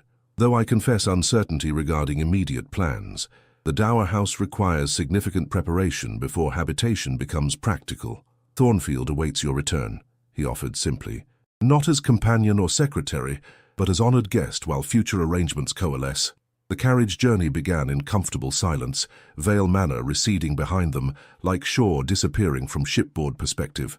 Miles passed beneath iron-rimmed wheels, each revolution carrying Serene further from past constraints toward uncertain future, a journey simultaneously terrifying and exhilarating in newfound independence. I owe you considerable gratitude, she finally observed as afternoon shadows lengthened across verdant countryside. Your intervention prevented potentially disastrous outcomes. Adric's gaze met hers directly, unusual vulnerability evident beneath customary reserve. No gratitude is necessary between equals, Serene. Is that how you see us now? As equals. I have always seen you thus, he replied quietly. From your first day at Thornfield, when dignity remained intact despite circumstances designed to diminish, others defined you by absence, of fertility, of purpose, of value. I recognized presence instead, of courage, intelligence, and quiet strength. His words hung between them, neither declaration nor mere compliment, but recognition transcending conventional boundaries between employer and employee, between aristocrat and genteel dependent. Something profound yet fragile had begun forming between exiled daughter and grieving widower, connection founded upon mutual understanding rather than societal expectation. The carriage approached crossroads where decision became necessary, left toward Thornfield Manor, right toward the Vale Dower House with its emptiness and independence. Serene hesitated, future's uncertainty suddenly overwhelming after lifetime navigating clearly defined expectations, however limiting. Thornfield first, I think, she finally decided, meeting Adric's gaze with newfound certainty, to complete outstanding ledgers and correspondence before establishing independence at the Dower House. He nodded, understanding, something like disappointment briefly shadowing his features before customary reserve reasserted itself. The carriage continued leftward, wheels turning toward Thornfield's shadowed walls and tangled gardens, where grief and possibility coexisted in fragile balance. As twilight descended upon the countryside, neither spoke further of emotions stirring beneath propriety's careful restraints. Yet something had shifted between them, possibility acknowledged, if not yet embraced, connection recognized, if not yet fully claimed. The manor's silhouette appeared against darkening sky, windows illuminated with welcoming warmth absent during Serene's first arrival. Somewhere within those ancient walls, decision awaited, regarding whether restored fortunes necessitated departure or permitted deeper connection beyond initial circumstances that had brought exile's daughter to grief's dominion. The carriage wheels slowed as they approached Thornfield's gates, each revolution bringing Serene closer to crossroads more significant than mere geography, the intersection of past, defined by limitation, and future offering possibility beyond conventional boundaries and expectations. Thornfield Manor greeted Serene's return with unexpected warmth, as if the very stones recognized her significance. Servants appeared with quiet efficiency, Nell's delighted smile, Mrs. Winter's dignified approval, Mr. Thorne's formal bow concealing genuine pleasure. Even the ancient butler, Jenkins, emerged from his customary silence to welcome her with unprecedented verbosity. "The house has missed your presence, my lady," he pronounced, accepting her traveling cloak with ceremonial reverence. "As have we all." Adric observed these interactions with subtle satisfaction, his customary reserve softened by something resembling contentment. "I trust your chambers remain satisfactory," he inquired as they crossed the entrance hall. "Mrs. Winters has maintained them in anticipation of your return." "Maintained?" Serene questioned, pausing at the foot of the grand staircase. "You expected my return with such certainty." A shadow of vulnerability crossed his austere features. "I hoped for it," he corrected quietly, though recent developments regarding your inheritance suggested diminished likelihood. Before she could respond, Lady Emmeline Blackwood's melodious voice echoed from the drawing room. "Adric, is that you returned at last? I've been positively perishing from boredom these past 3 days." Serene's questioning glance prompted Adric's grimace of apology. "Lady Emmeline arrived yesterday, uninvited and unannounced. Apparently London's summer entertainments proved insufficient distraction from matchmaking aspirations." "How inconvenient for you," Serene observed, unexpected jealousy tightening her chest despite rational dismissal of Lady Emmeline as genuine threat. "Inconvenient timing, perhaps," he murmured, his gaze meeting hers with unmistakable significance. "Given matters I had hoped to discuss privately upon your return." The drawing-room doors opened before further elaboration became possible, revealing Lady Emmeline resplendent in azure silk that complemented her golden curls and calculating blue eyes. Her assessment of Serene's travel-worn appearance and modest valise contained equal measures of surprise and satisfaction. "Lady Serene, what an unexpected pleasure," she exclaimed, insincerity thinly veiled beneath practiced cordiality. I understood you had departed permanently following some family difficulty. How delightful to discover my information mistaken. Not entirely mistaken, Serene replied with measured calm. My father's passing necessitated temporary absence. I have returned to complete certain administrative matters before establishing residence elsewhere. Lady Emmeline's perfectly arched eyebrows rose with theatrical surprise. Elsewhere? But surely your position here is no longer one of employment, Adric interrupted, his tone brooking no contradiction. Lady Serene returns as honored guest while determining future arrangements. Her father's will has provided independent means, including the Vale Dower House. This revelation visibly discomposed Lady Emmeline, whose rapid recalculation manifested as momentary speechlessness followed by renewed strategic assessment. How extraordinarily fortunate, she finally pronounced, though one wonders at such provision given certain circumstances. My father's conscience proved stronger than societal expectation, Serene replied evenly, refusing to acknowledge the cruel insinuation regarding her barrenness. A quality I have discovered is rarer than anticipated. Dinner that evening proceeded with superficial pleasantries masking undercurrents of tension. Lady Emmeline dominated conversation with London gossip and theatrical anecdotes. Her sparkling repartee clearly intended to emphasize contrast between sophisticated worldliness and Serene's quieter demeanor. You simply must visit London next season, Lady Serene, she insisted, gesturing expansively with her dessert spoon. With independent means and proper introduction, even a lady of mature years might find suitable companionship among diplomatic circles or scholarly societies. My plans remain undetermined, Serene replied, her composure unruffled by the deliberate reference to her age, though I confess rural tranquility holds greater appeal than metropolitan diversions. How charmingly provincial, Lady Emmeline laughed, turning toward Adric with conspiratorial intimacy.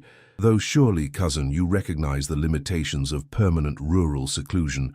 A man of your position requires occasional presence in society, particularly when considering future arrangements.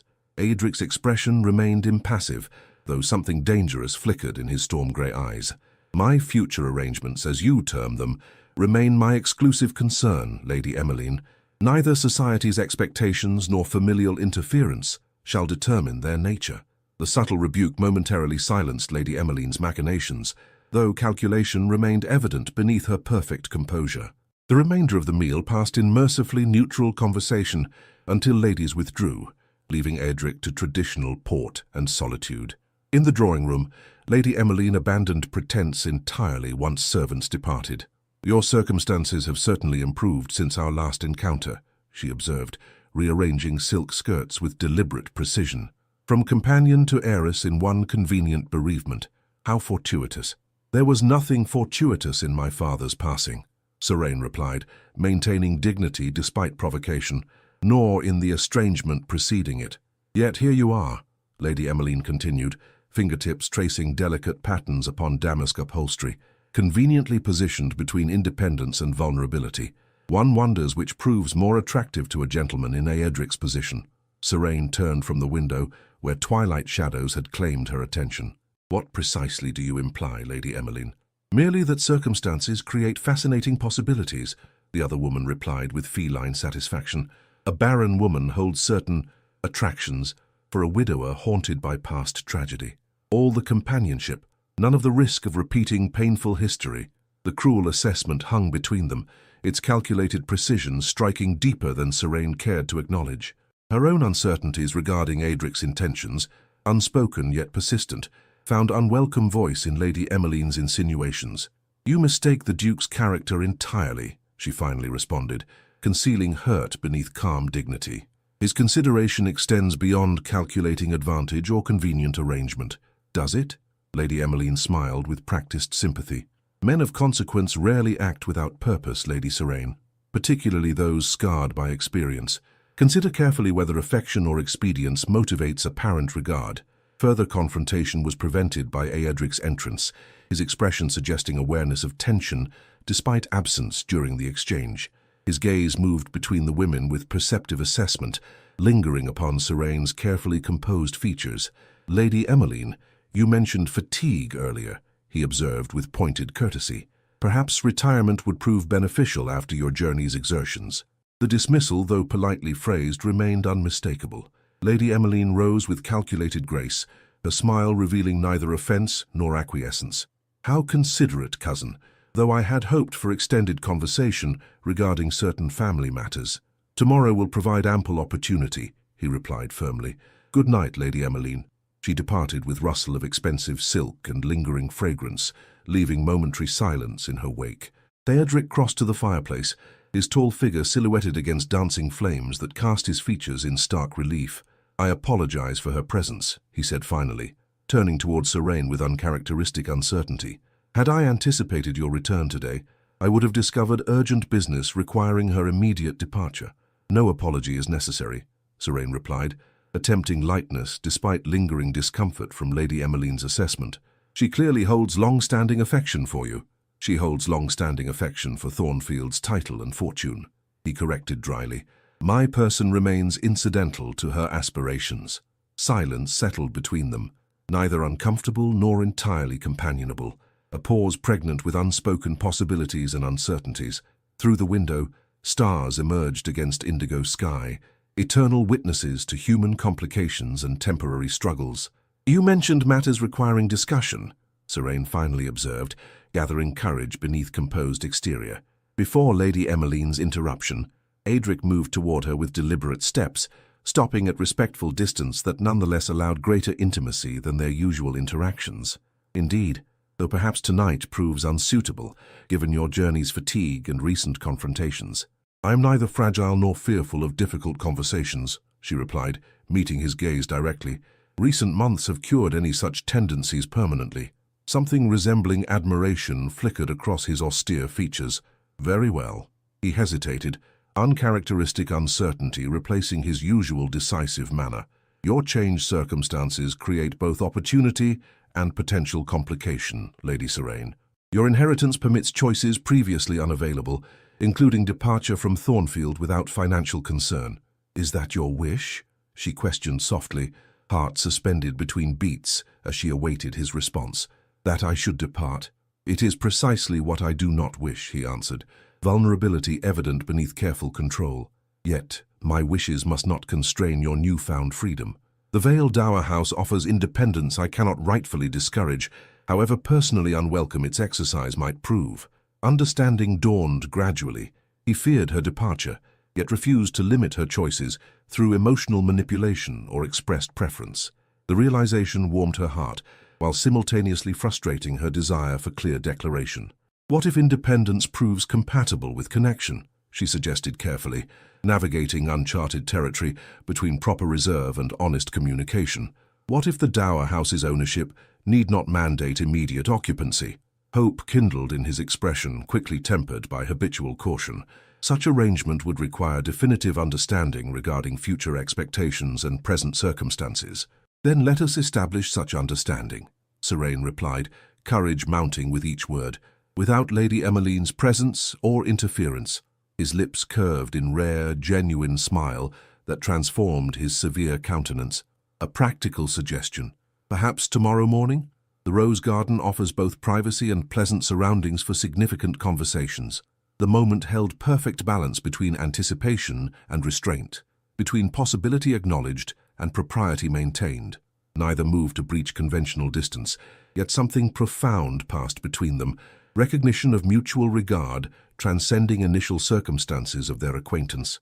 "Until tomorrow, then," Serene agreed, her own smile reflecting quiet joy rather than mere politeness. "The Rose Garden at 10 o'clock. "I shall count the hours," he replied with surprising candor, before recollecting proper reserve. "Good night, Lady Serene. May your dreams prove peaceful." He departed with formal bow belied by warmth in his usually guarded expression. Alone in the drawing room, Serene allowed herself momentary indulgence in unrestrained hope, not merely for romantic resolution, but for connection transcending conventional expectations of what damaged vessels might offer one another.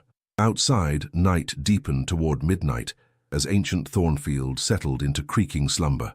Within its shadowed corridors and hidden chambers, possibility blossomed like rare hothouse flower, fragile yet resilient, unexpected yet inevitable. Sleep proved elusive despite physical exhaustion, her mind traversing and retraversing potential outcomes of tomorrow's conversation.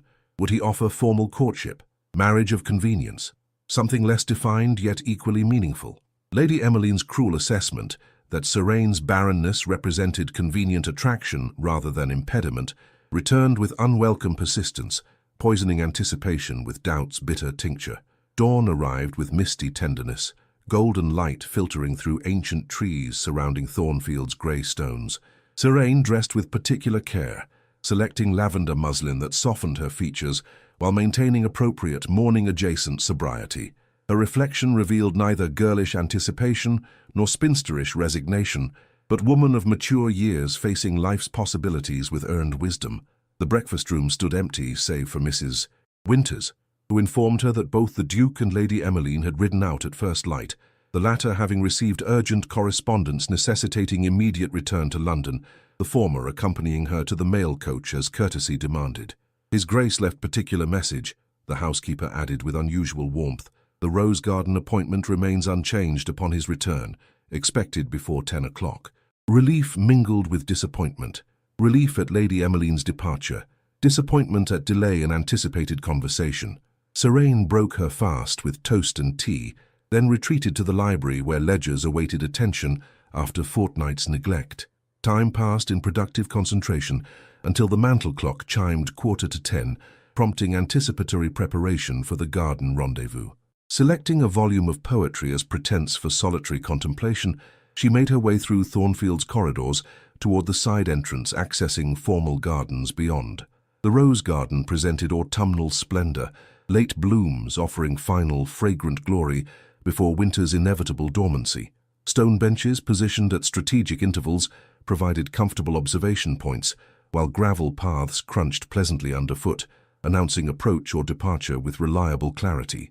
Siraine selected the furthest bench, partially secluded by climbing roses, whose crimson blossoms complemented falling leaves scattered across immaculate gravel.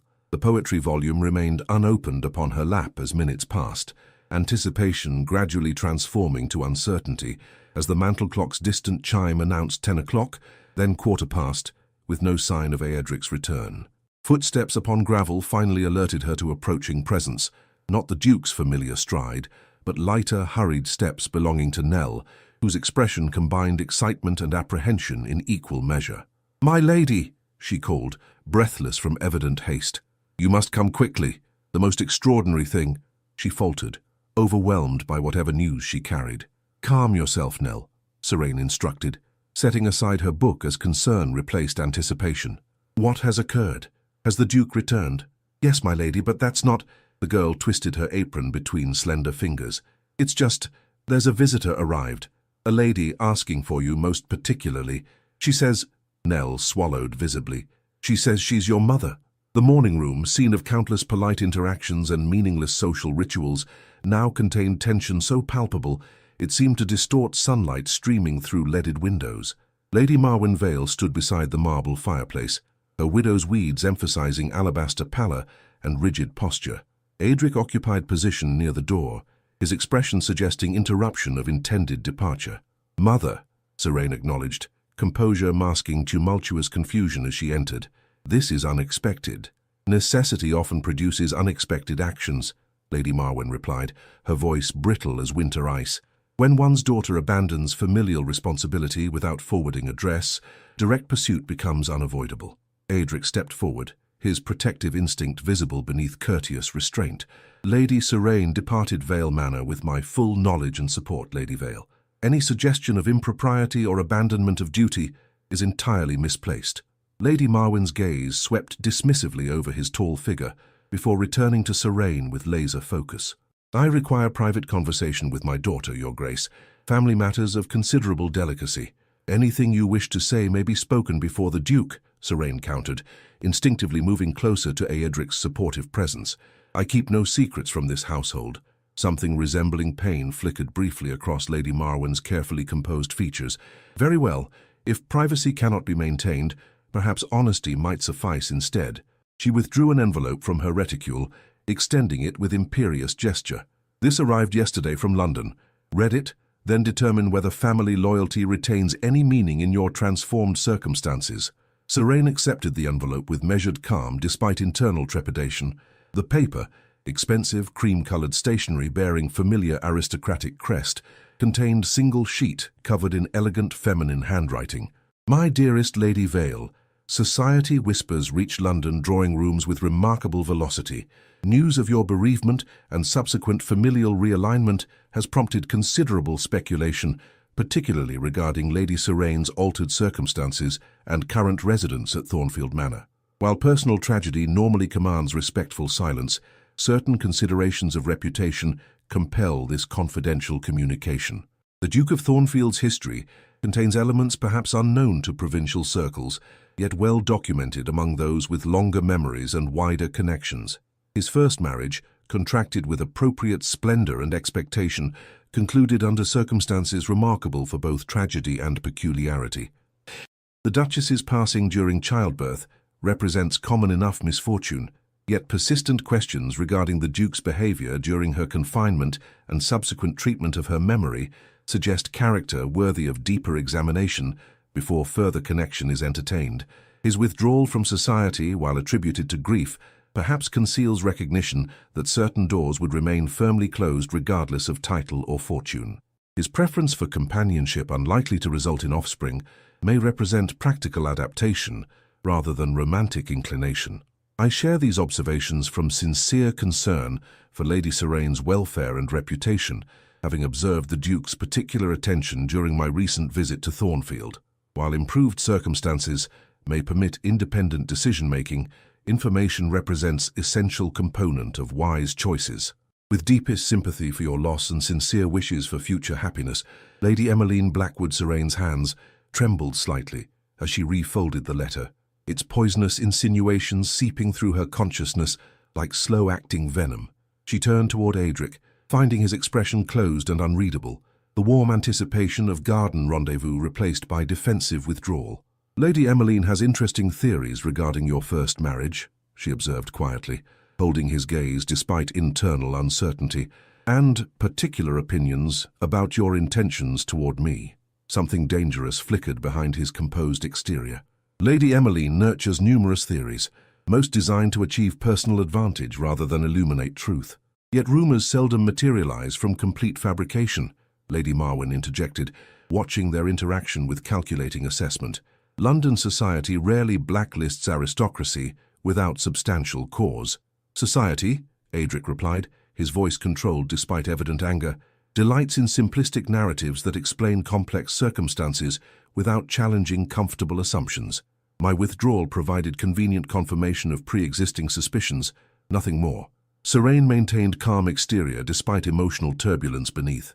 What actually happened, Adric, with your wife's death and your subsequent isolation? His gaze held hers with uncomfortable intensity, as if assessing whether truth might destroy fragile connection between them. Catherine suffered prolonged labor, he finally answered, each word measured and painful. The physician advised surgical intervention that might save the child while sacrificing the mother. As husband, the decision fell to me. Understanding dawned with terrible clarity. You chose her life over the heir's.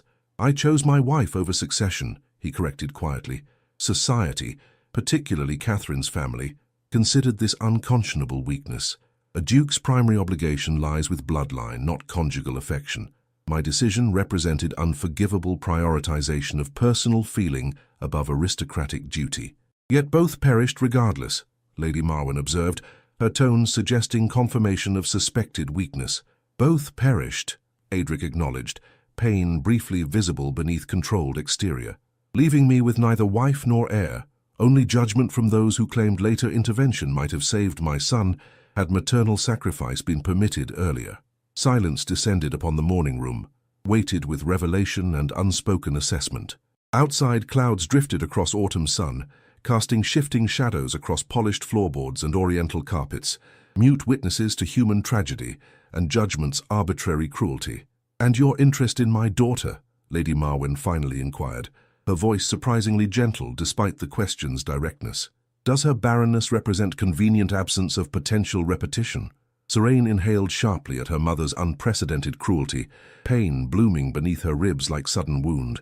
Yet Lady Emmeline's letter had suggested precisely this calculation, that Adric's attention stemmed from practical avoidance of childbirth's dangers rather than genuine affection. My interest in Lady Serene, Adric responded with dangerous quietness, stems from recognition of extraordinary character demonstrated through unconscionable circumstances. Her physical condition represents neither attraction nor impediment, merely irrelevant characteristic like eye color or height. He turned toward Serene, vulnerability replacing defensive anger. I intended discussion of these matters in garden privacy rather than forced disclosure through malicious interference. Forgive me. Before Serene could respond, Lady Marwen stepped forward, her expression softening to unfamiliar gentleness. Lady Emmeline's letter prompted my journey, yet represents merely catalyst rather than complete motivation. Serene, she faltered, unpracticed in emotional honesty. I have reconsidered certain positions regarding your circumstances. Disbelief momentarily overwhelmed Serene's composure. You who labeled me defective and arranged my exile? You who attempted disinheritance through forgery and manipulation? What miraculous transformation prompts this unexpected visitation? Your father's letter, Lady Marwen replied simply. The one Mr. Harwood delivered. He left copy for me as well. Understanding dawned gradually. Lord Vale's posthumous communication had apparently reached both wife and daughter, its contents affecting each differently, yet profoundly. His confession of cowardice struck uncomfortably familiar chord, Lady Marwen continued, uncharacteristic vulnerability replacing habitual rigidity, particularly his acknowledgement that convention overwhelmed paternal affection, as social expectation eclipsed maternal love in my own behavior. She moved toward Serene with hesitant steps, uncertainty replacing customary confidence. I cannot undo damage inflicted through misguided adherence to ancestral expectations, but perhaps bridge building might begin, however belatedly.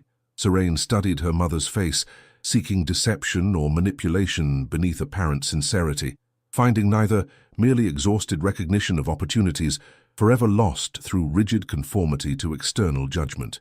Bridge building requires mutual effort, she finally responded, neither accepting nor rejecting the unexpected overture, and recognition that previous structures collapse through deliberate action rather than unfortunate circumstance. Lady Marwen nodded, accepting the measured response as reasonable given their fractured history. I request neither forgiveness nor immediate reconciliation, merely opportunity for altered relationship moving forward. The dower house stands empty, requiring significant attention before winter. Perhaps practical cooperation might precede emotional reconnection. The proposal, pragmatic yet potentially meaningful, hung between them like tentative offering. Adric remained silent, his presence supportive yet unobtrusive as mother and daughter navigated uncharted territory between estrangement and reconciliation. I shall consider it, Serene finally answered. Neither commitment nor rejection, but acknowledgement of possibility previously deemed impossible. Though current residence at Thornfield requires proper conclusion before new arrangements commence. Understanding passed between the three occupants of that sunlit room, recognition that multiple potential futures had materialized where previously only rigid certainty existed. Lady Marwen's unexpected olive branch, Aedric's revealed history, Serene's newfound independence, each element creating constellation of possibility, requiring careful navigation. Perhaps luncheon might provide neutral ground for continued discussion, Adric suggested, practical consideration breaking momentary impasse. Mrs. Winters can arrange private dining room rather than formal setting. The suggestion, simple yet considerate, offered breathing space between emotional revelations and necessary decisions. Lady Marwen nodded acceptance, while Serene moved toward the bell-pull momentary domestic arrangement, creating illusion of normalcy amid extraordinary circumstances. As servants responded to summons with efficient preparation, Serene found herself standing beside library windows, overlooking Thornfield's autumnal gardens. The rose garden bench, where anticipated declaration should have occurred, remained visible in distance, empty now, yet representing possibility rather than lost opportunity. Aedric joined her, maintaining proper distance while conveying emotional proximity through quiet presence. I regret the manner of disclosure, he said softly, voice pitched for her ears alone. Lady Emmeline's interference and your mother's unexpected arrival created circumstances far removed from what I had intended. Truth remains truth regardless of delivery method, Serene replied, her gaze remaining fixed upon gardens beyond glass barriers. Perhaps forced disclosure prevents comfortable evasions we might otherwise have maintained. His reflection in window glass revealed vulnerable uncertainty beneath aristocratic composure. Does Lady Emmeline's assessment affect your perception of my intentions? Do you believe your condition represents convenient attraction rather than irrelevant circumstance?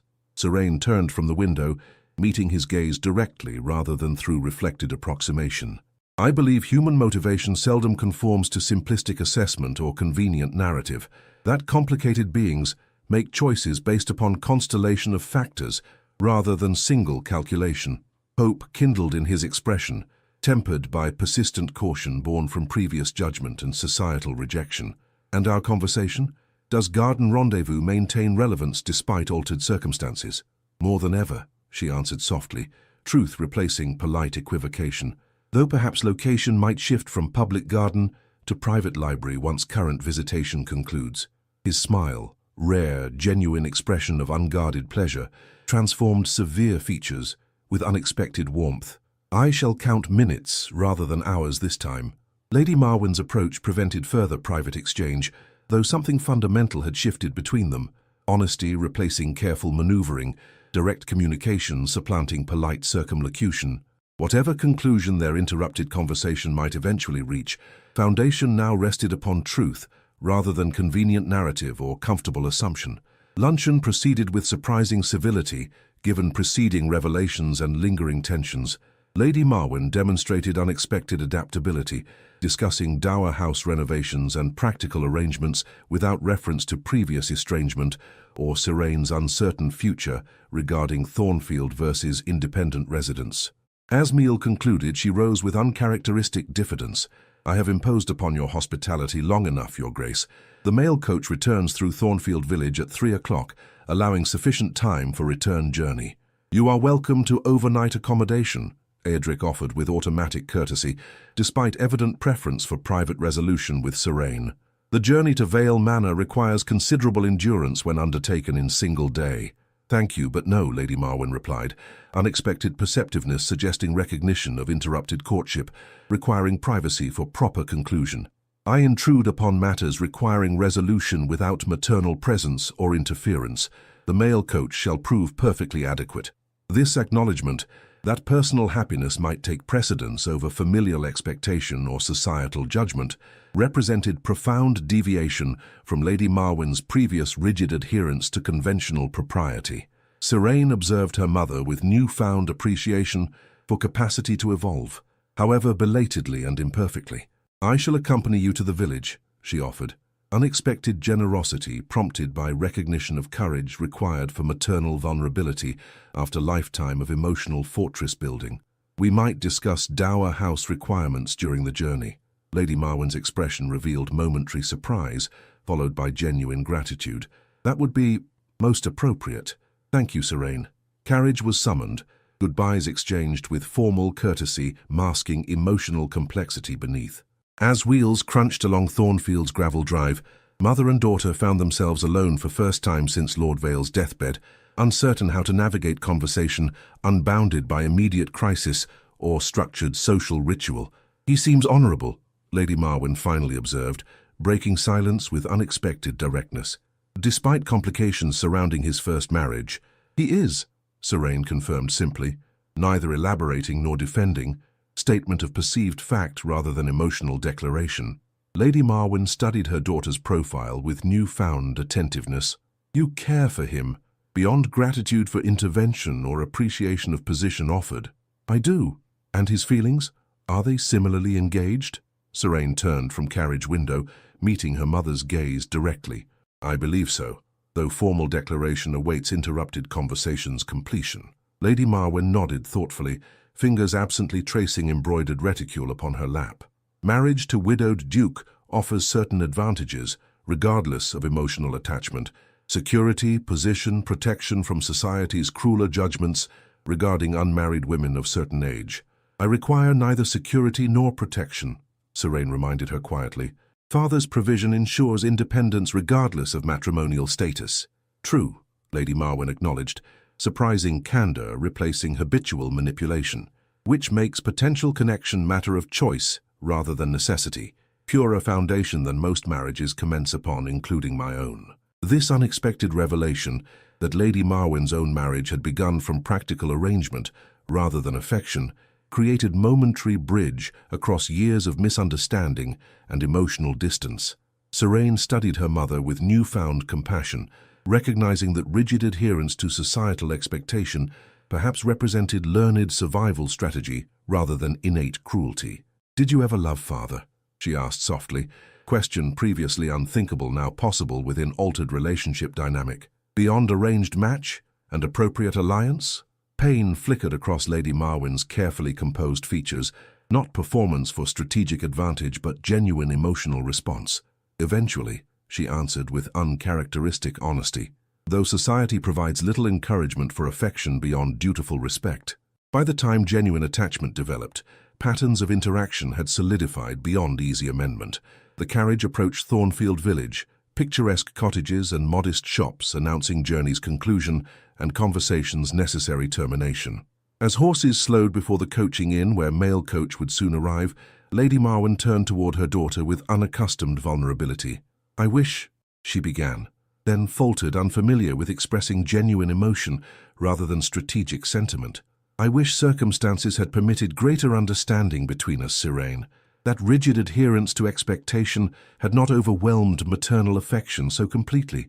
Perhaps understanding might yet develop," Serene suggested carefully, neither promising complete reconciliation nor rejecting possibility of improved relationship.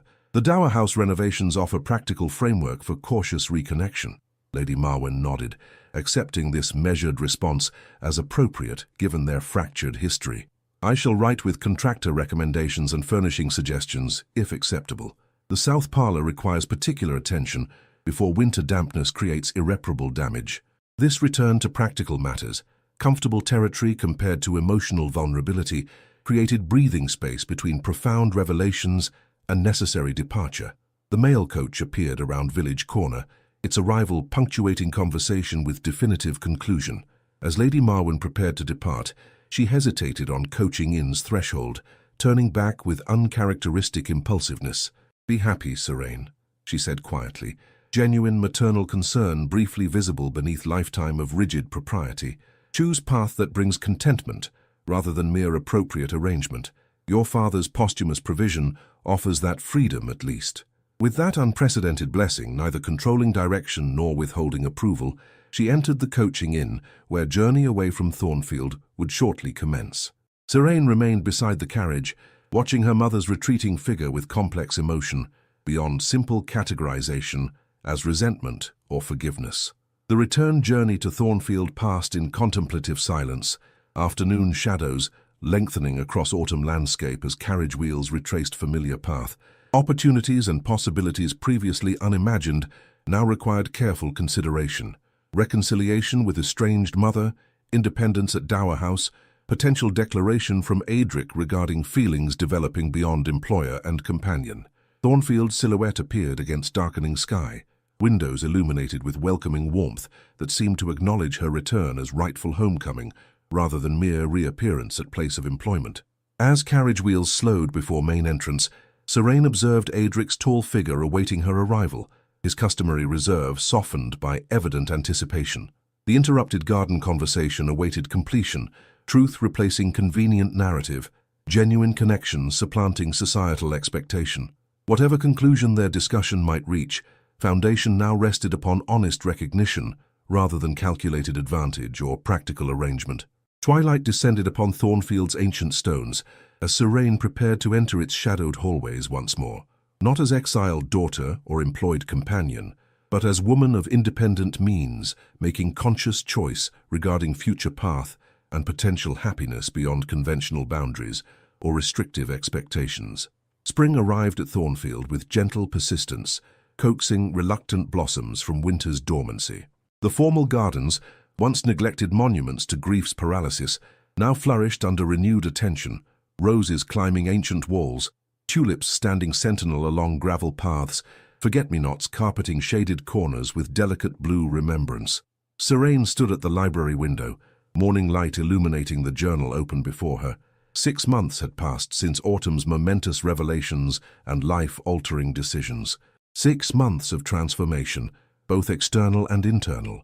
as new patterns replaced old certainties and fresh possibilities bloomed where once only rigid expectations had existed. The dower house renovation progressed with measured deliberation, its transformation from neglected property to potential sanctuary mirroring Serene's own journey from exiled daughter to woman of independent means and choice. Lady Marwen's involvement, initially tentative, increasingly confident, created unexpected bridge across years of estrangement. Their relationship remained imperfect, marked by occasional misunderstanding and lingering hurt, yet substantial improvement from previous rejection and recrimination. Practical cooperation gradually yielded cautious emotional reconnection. Weekly correspondence evolved into fortnightly visits, conversations expanding beyond furnishings and structural repairs to cautious personal revelations. Lady Marwen shared stories of Serene's infancy previously unmentioned. Serene reciprocated with honest discussion of exile's emotional impact rather than polite evasion.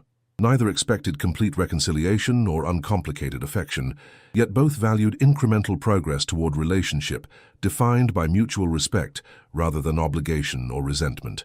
The dower house stood ready for occupation by summer's arrival, not escape from Thornfield but additional option within expanded universe of possibilities. Footsteps in the corridor announced Adric's approach before library doors opened to admit his tall figure. Morning sunlight emphasizing silver threads among raven hair and new lines of contentment softening once severe features. His customary reserve had gradually yielded to quiet expressiveness in Serene's presence, though public formality remained unchanged. "Good morning," he greeted her, closing the journal with gentle deference to privacy. "Mrs. Winters inquires whether breakfast in the conservatory proves acceptable given unusually mild weather." "Perfect," Serene replied, accepting his offered arm with natural ease developed through months of evolving relationship. "The orchids have finally bloomed, purple ones father always favored. I noticed them yesterday during afternoon reading. Their progress through Thornfield's corridors proceeded with comfortable synchronicity, conversation flowing naturally between practical household matters and personal observations. The awkwardness following interrupted garden declaration had gradually dissolved through honest communication and mutual decision to allow relationship development without artificial acceleration or external pressure. The conservatory welcomed them with fragrant abundance and cheerful birdsong from recently installed aviary. Mrs. Winters had arranged breakfast with characteristic efficiency, tea service, toast rack, preserves, and fresh eggs upon white linen tablecloth dappled with leafy shadows from overhead palms. The solicitor's letter arrived, Adric mentioned, as they settled at the wrought-iron table, positioned to capture morning sunlight without excessive heat.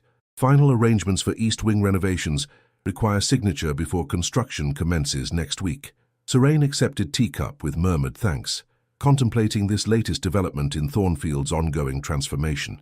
The East Wing, once sealed shrine to grief and memory, would soon become school for local children, its abandoned nursery and unused chambers repurposed for education rather than commemoration. Catherine would have approved, Adric continued, accurately interpreting her thoughtful expression. She always believed privilege carried obligation toward those with fewer advantages. The school honors her memory more appropriately than sealed rooms and covered portraits.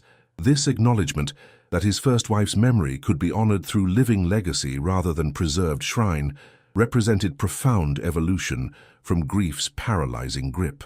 Photographs of Catherine now stood displayed in family quarters rather than hidden behind locked doors. Occasional stories of shared happiness emerged in evening conversations rather than remaining forbidden topics. "Edward's birthday approaches," Serene observed gently, referencing their lost son with careful respect rather than anxious avoidance. "Perhaps the school might officially open then, a fitting memorial connecting past grief with future possibility." Adric's expression revealed momentary pain followed by genuine appreciation, a perfect suggestion. The foundation stone could bear his name and birth date, acknowledging what was lost while creating something new from sorrow's ashes. Their marriage, formalized with quiet dignity 3 months earlier, had developed upon unusual foundation, mutual respect for respective losses, shared understanding of society's rigid expectations, appreciation of alternative definitions of family beyond biological continuation. The wedding ceremony, attended by only essential witnesses and Lady Marwen, had focused upon partnership rather than procreation, connection rather than convention. Society's reaction proved predictably mixed. Lady Emmeline's poisonous insinuations circulated briefly through London drawing rooms, before dissipating against evidence of genuine contentment rather than convenient arrangement. Some neighbours maintained disapproving distance, others recognised authentic connection transcending conventional expectations. The village school committee requests your attendance at Thursday's planning session, Adric mentioned, spreading marmalade upon toast with methodical precision. Mrs.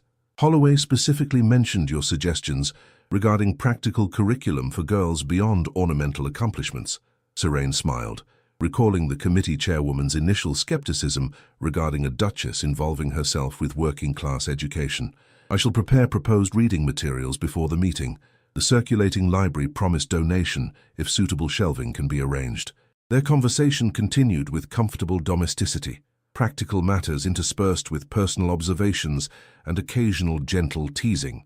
Beyond conservatory windows, Thornfield's grounds displayed spring's transformative persistence. New growth emerging from seemingly barren branches, dormant bulbs pushing through recently frozen earth, life continuing despite winter's temporary dominance. After breakfast, Serene returned to the library, where correspondence awaited attention. Among various letters, one bore Vale Manor's distinctive seal, Lady Marwyn's weekly communication regarding Dower House progress and cautious personal news. Another, smaller envelope contained Nell's increasingly confident handwriting. The former maid now attended village school while serving as Serene's occasional lady's companion, her natural intelligence nurtured through educational opportunity previously unavailable. The afternoon brought carriage journey to neighbouring village, where Thornfield's new school project had inspired similar endeavour among progressive landowners. Serene's involvement, initially viewed with aristocratic suspicion, had gradually earned respect through practical suggestions and genuine commitment rather than ladylike dabbling in charitable causes. Evening found them in Thornfield's library, firelight casting dancing shadows across leather-bound volumes and comfortable furnishings arranged for conversation rather than formal impression. Adric reviewed estate documents, while Serene completed journal entry begun that morning, record of ongoing transformation from exiled daughter and grieving widower to partnership founded upon mutual respect and genuine affection. I received letter from London publisher today, Adric mentioned without looking up from his papers, regarding your manuscript on female education beyond ornamental accomplishments. They express interest in publication next autumn, with possible speaking engagement if reception proves favourable. Serene glanced up in surprise. The writing project, begun as personal exploration, gradually developed into potential publication, having received little attention amid numerous other responsibilities. Truly, I had assumed polite rejection inevitable given controversial subject matter. Apparently, controversy sells remarkably well when presented with sufficient intellectual foundation and practical application, he replied, genuine pride evident beneath matter-of-fact delivery. The publisher specifically mentioned your approach balancing traditional feminine virtues with expanded educational opportunity. This unexpected development, professional recognition beyond domestic sphere or charitable involvement, represented yet another expansion of possibilities previously deemed unavailable, not replacement for marital contentment or community engagement, but additional dimension within life, increasingly defined by choice rather than limitation. Later that night, as moonlight streamed through bedroom windows and Thornfield settled into peaceful slumber, Serene lay awake, contemplating life's unpredictable journey. From branded Barren and exiled in shame to duchess engaged in educational reform and potential published author. Transformation beyond imagination during those first desperate days, following physician's pronouncement and familial rejection. Beside her, Adric slept peacefully, grief's haunted expression replaced by contentment's relaxed features, his arm curved protectively around her waist even in slumber, connection maintained through unconscious gesture rather than deliberate decision. Their marriage defied conventional assessment or simple categorization. Neither romantic fairy tale nor practical arrangement, but partnership founded upon mutual respect, shared understanding of life's complexities, and genuine affection, developed through honest recognition of respective strengths and vulnerabilities. Children would never arrive to continue Thornfield's aristocratic lineage or inherit Vale family traditions. Yet family had formed nonetheless. Nell's educational advancement, village children benefiting from new school, even cautious reconnection with Lady Marwyn, creating connections beyond biological reproduction or conventional definition. Spring moonlight illuminated the bedchamber, casting silver pathways across polished floorboards and ancient furnishings. Outside, Thornfield's gardens slumbered beneath gentle breeze, rose bushes preparing fresh blooms and dormant seeds, awaiting morning sunlight to continue growth's endless cycle. Within this peaceful sanctuary, Serene offered silent gratitude for journey's unexpected turns and surprising destinations. From branded Barren and sent away in shame, to finding love with grieving Duke who whispered, "I need your love," that autumn evening in Thornfield's rose garden. Words neither practiced declaration nor calculated strategy, but honest recognition of mutual healing and shared possibility. Life had not followed expected path or fulfilled conventional expectations. Instead, it had offered alternative definition of fulfillment beyond biological function or societal approval. The dower house stood ready should independent residence ever prove necessary or desirable, yet Thornfield had transformed from exile's refuge to genuine home through conscious choice rather than desperate necessity. As sleep finally claimed her consciousness, Serene's thoughts returned to journal entry completed that evening, reflection upon life's capacity for renewal and unexpected blooming, despite winter seasons of rejection and dormancy. Society declares certain vessels damaged beyond purpose, women without fertility, men without heirs, hearts bearing grief's permanent scars. Yet damaged vessels often hold most precious contents, preserving essence more carefully, precisely because of acknowledged fragility. Like Thornfield's dormant roses, awakening after winter's apparent death, human hearts possess remarkable capacity for renewal when permitted authentic connection beyond conventional expectation or rigid judgment. Branded barren by those claiming to love me, I discovered fertility beyond biological reproduction, nurturing educational opportunities, cultivating genuine partnerships, growing compassion from rejection's bitter soil. The grieving Duke, who whispered need for love beyond physical continuation, has taught me that family transcends bloodline, that connection flourishes precisely where limitation once appeared insurmountable. Spring returns to Thornfield once more, not erasing winter's passage but incorporating its necessary dormancy within larger cycle of renewal and transformation. So too with human hearts, not forgetting previous seasons of rejection or grief, but allowing new growth to emerge precisely where barrenness once appeared permanent and defining. Perhaps that represents love's truest miracle, not that it exists despite imperfection, but that it flourishes precisely through acknowledged vulnerability and shared limitation. Not perfect vessels performing flawless functions, but damaged souls recognizing mutual worth beyond society's narrow definitions and rigid expectations. In a world that often measures human worth by predetermined functions and societal expectations, our greatest strength lies in our capacity to redefine value and purpose. True fulfillment comes not from meeting external standards, but from embracing our authentic selves, imperfections and all. Like Serene and Adric, we may discover that our perceived limitations become the very foundations upon which meaningful connections are built. The labels society places upon us, barren, damaged, insufficient, hold power only when we accept them as definitive truth, rather than seeing them as merely one dimension of our complex humanity. Love, in its purest form, does not seek perfection or utility, but recognizes inherent worth beyond conventional standards. It flourishes not despite our wounds, but through the vulnerability they create, allowing authentic connection impossible between supposedly flawless beings. Perhaps our greatest legacy is not what we produce or continue, but how we transform suffering into compassion, rejection into understanding, and limitation into opportunity. In doing so, we create ripples that extend far beyond biological offspring or societal validation, touching lives through quiet acts of courage and persistent belief in possibility beyond apparent barrenness. Did this story touch your heart? If the journey of Serene and Adric moved you, from rejection to redemption, from isolation to connection, please subscribe to our channel for more tales of healing, hope, and love's transformative power. Share in the comments which moment resonated most deeply with you. Was it Serene finding strength despite being branded barren, the Duke's vulnerable confession, or perhaps their mutual recognition that true value transcends society's narrow definitions? Your engagement helps these stories reach others who might find comfort and courage in them. Remember, Like the characters in our tale, your story continues beyond limitation, always unfolding toward unexpected possibility.